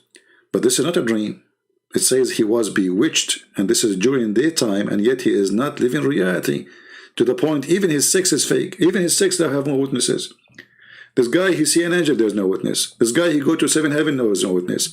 This guy, he speak to the tree, there's no witness. That Muhammad want to do poo-poo. The trees move to keep him under the shade. Okay, how many hours Muhammad was doing poo-poo? You see, the shade don't move after 2 minutes if you sit under the tree. Not even 15 minutes. Not even 1 hour. In order the shade to go, you have to be doing poo-poo for 10 hours. And why? I mean, these miracles, all of them, they are shitty miracles. You know, the prophet, he wanted to do poo-poo, and there's nobody, because he don't want anyone to see his ass, so the trees move, and they surrounded him, and true story. You know, while Jesus was making the blind see, Muhammad the miracle, Allah wanna cover the ass of Muhammad, making trees move. And then Muhammad, he saw 2 trees from far away. He said to them, come here, and the trees, they came creeping in their belly. And he asked them to say Shahada, and they convert to Islam, and they went back. So how come the Quran keeps saying he have no miracles, he have no miracles? The people keep saying, how come he have no miracles? Because it sounds like he have a lot of miracles. I mean, the guy, he have tons of miracles based on the hadith. But in the Quran, they keep saying, if you remember chapter 13, which is supposed to be at the end of the Quran, even though they call it 13, it says, if just one, the people around him, they are wishing just one ayah, one miracle, one sign, just one, and still Muhammad cannot provide any. This is at the end of the Quran. You see here, because you might say this is chapter 13, but this is reality. This is the end of the Quran.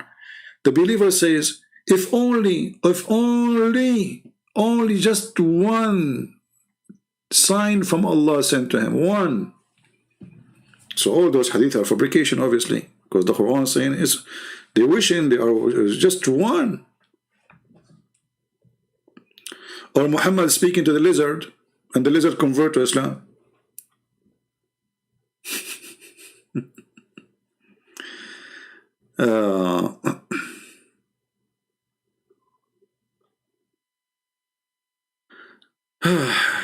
All right, anything else?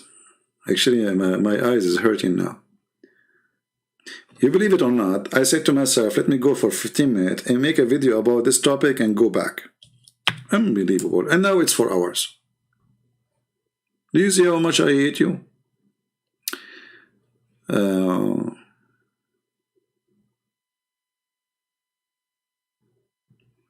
Where we can find those hadith, or this is very easy to find them. Let me see.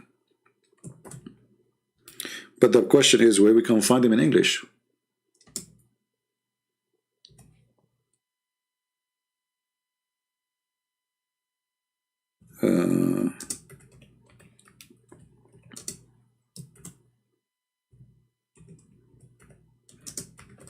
Let's see.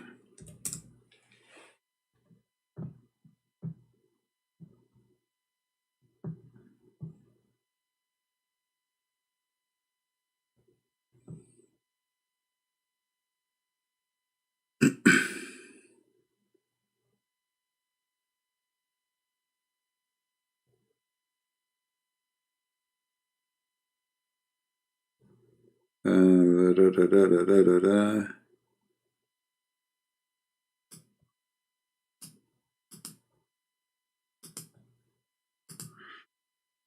us see this one.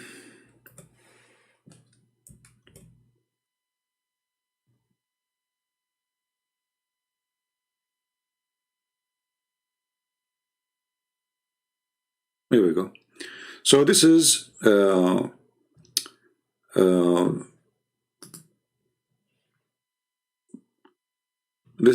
Ibn Ishaq.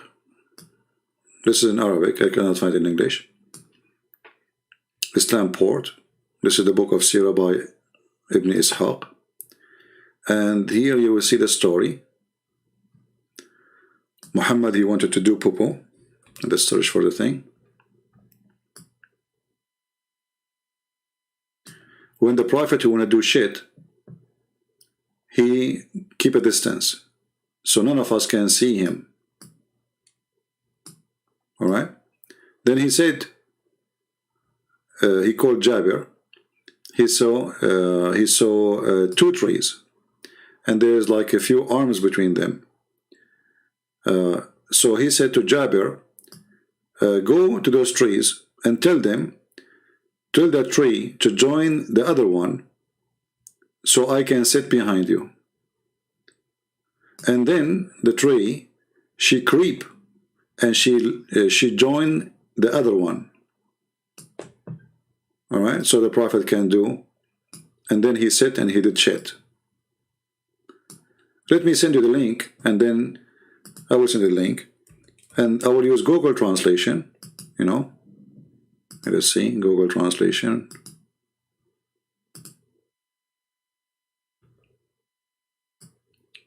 Let us see. To find it fast, we look for the word tree.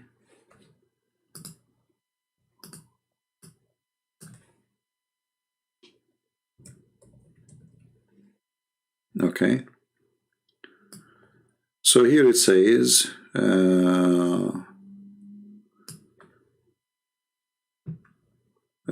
here,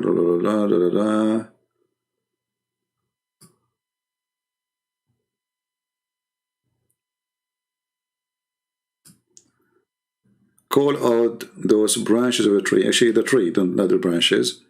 So he called the tree, and I mean, translation is not really good. So the tree, she creep and she walked to the other tree, and then Muhammad he sat underneath and he did poo-poo. So let us see here. It says, "Enter the Messenger of Allah, prayer," and you know. Okay, so you see, translation is not really good, but maybe if we use Google translation, let us see. I will use Google translation, which means I will copy the text, not the whole page. So if we go here, let me zoom out so you can see all the text.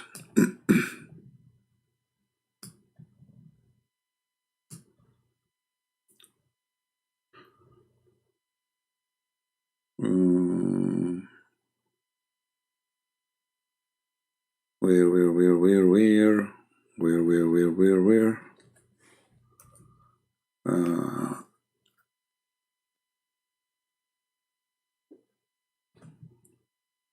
Here we go. Actually, maybe here we did not see it. Let me go back. Grant him peace between two walls and partition. Messenger of Allah grant him. He said, okay.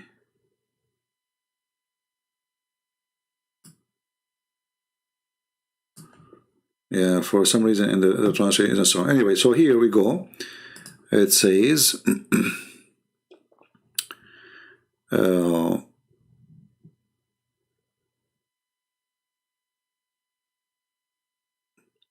from Jabir, we went, me and the Prophet, in a trip, and if he wanted to have a shit, excuse my language, he stay away so nobody can see him from far distance in the ground. and this is in the case there is in the ground, there is no like no landscape to hide behind, like a wall or no trees. And then he says to me, Jabir, actually this is a different miracle. Let's see the other one. No, here we go, here. So he said to me, Jabir, go to this tree and tell the tree to join its friend, which means the other tree, so I can sit behind you and he can do his poo-poo. And then he says, so I went and I told the tree, so the tree followed the other tree, and then he sat behind it and he did his shit. And then when he came back, riding our whatever horses or camels, we walk, and it was as if there is birds flying on top of us to keep us on shade. Let us copy this part and try to take it to Google translation here. Let us do that.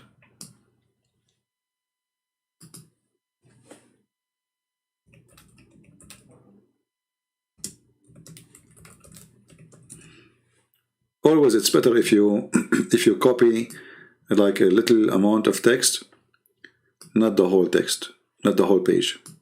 So we will paste whatever we copy from there, and here it says, let us see the translation. So he said, oh Jabir, say to this tree to follow your friend, which means the other tree, so I can sit behind it, and the tree did the crowd until, you know, cut to the other tree. And the translation is not really good. Then we came back in the road, and then as if there is like birds, and as I said to you. So let me give you the link. So this is the miracle of Muhammad, asking two trees to join so he can shit behind them. You can say this is like a shitty hadith. And this is the reference. If you, in case you are a Muslim, you don't believe me, here we go. And this is your Muslim website, and this is volume number 1, page number 257.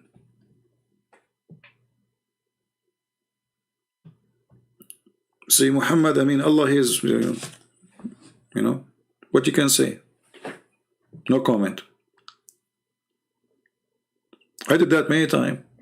You know, I go and I say to the trees, go, I want to do poo-poo. Right? Yeah.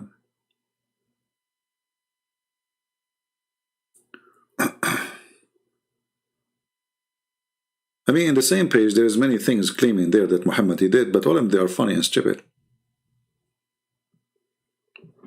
Even the miracle of Muhammad is about poo-poo.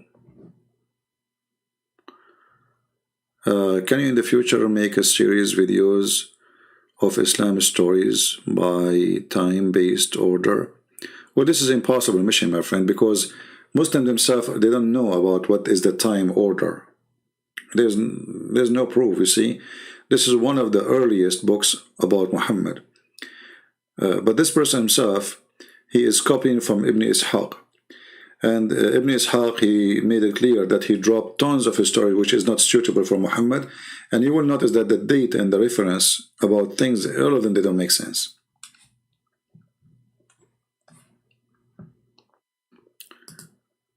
So never think that Muslims, they themselves, they knew anything about dates.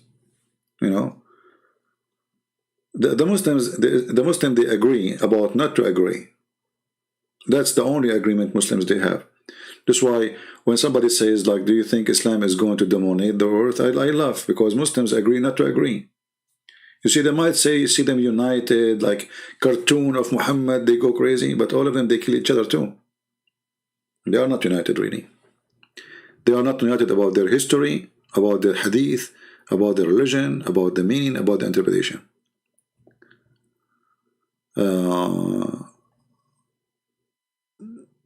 Misread her comment, please unblock her. Captain Hood. Well, she can come with different name if she is a female or a male, I don't care. Make a new name and come back.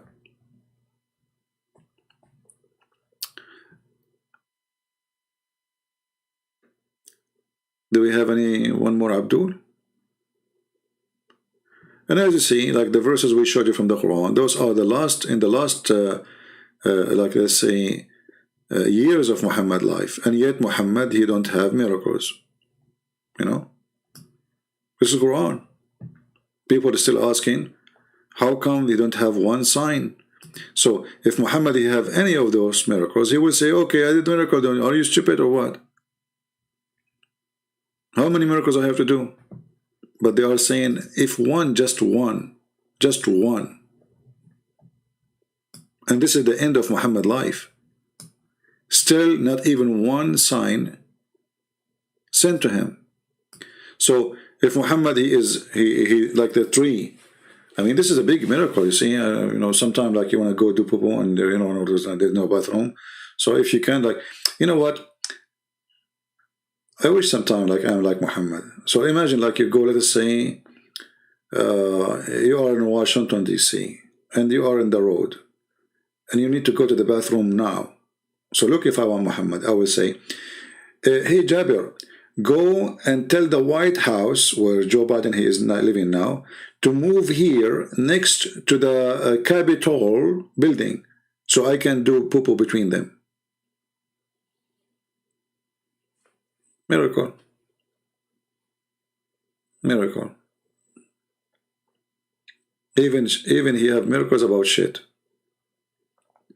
Actually, there's a hadith says that when the prophet do poo, the earth open its mouth and swallow his poo, and his pee smell like musk. And I changed the Muslim to say I'm lying, by the way. I mean, the guy, even his poo, like the guy he go to do poo, like he stand up, there's nothing. It's gone. Like what? Like where did the poo go?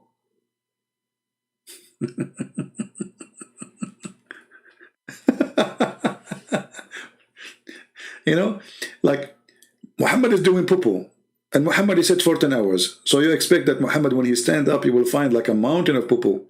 No, brother, no. The earth will like yummy, yummy, yummy, yummy. Like the earth cannot even wait. Like the guy, he is dripping, and the earth is eating. There's any Muslim can say I'm making things up? Challenge me. Just to challenge me. All what it take you is just to challenge me. Very easy. Shish kebab. You know? This is why, you know, when you see the stupidity of this cult, the more you study, you will see how lucky we are that we are following someone like the Messiah.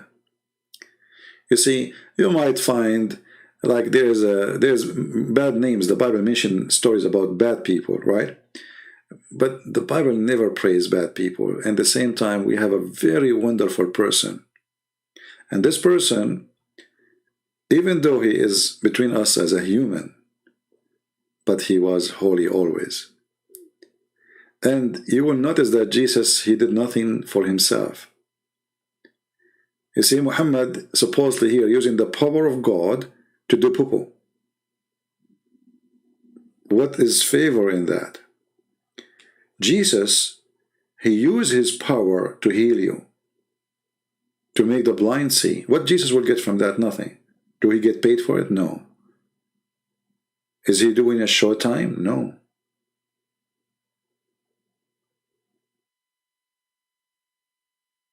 So we have a person who was serving us, literally. We have a person who said, if you don't let me wash your feet, you don't belong to me. Jesus did not come because he needs you to wash his feet. He did not come to be your king. He came to serve you. And this is what makes Jesus so beautiful. And when we use the word beautiful, it's not about a look. We use the word beautiful because languages cannot describe such a beauty. That there's a person who have such a power over death, over life, giving life, resurrecting people from death. Imagine if any of us, we have little power like this. We will be so proud and kings will bow down to us. Because everybody will die or will die. one word from this person can bring you back to life. He can forgive sin. All of us, we suffer from sin. So instead of using his power to make us his slaves, that's I'm God and go down, you are nothing, he was washing our feet. While Muhammad was seeking sex and women to sleep with him, making verses saying that Allah told him any woman she want to give herself to the Prophet. What is the purpose of this verse? If we can quote a verse, why God want to say any woman she can give herself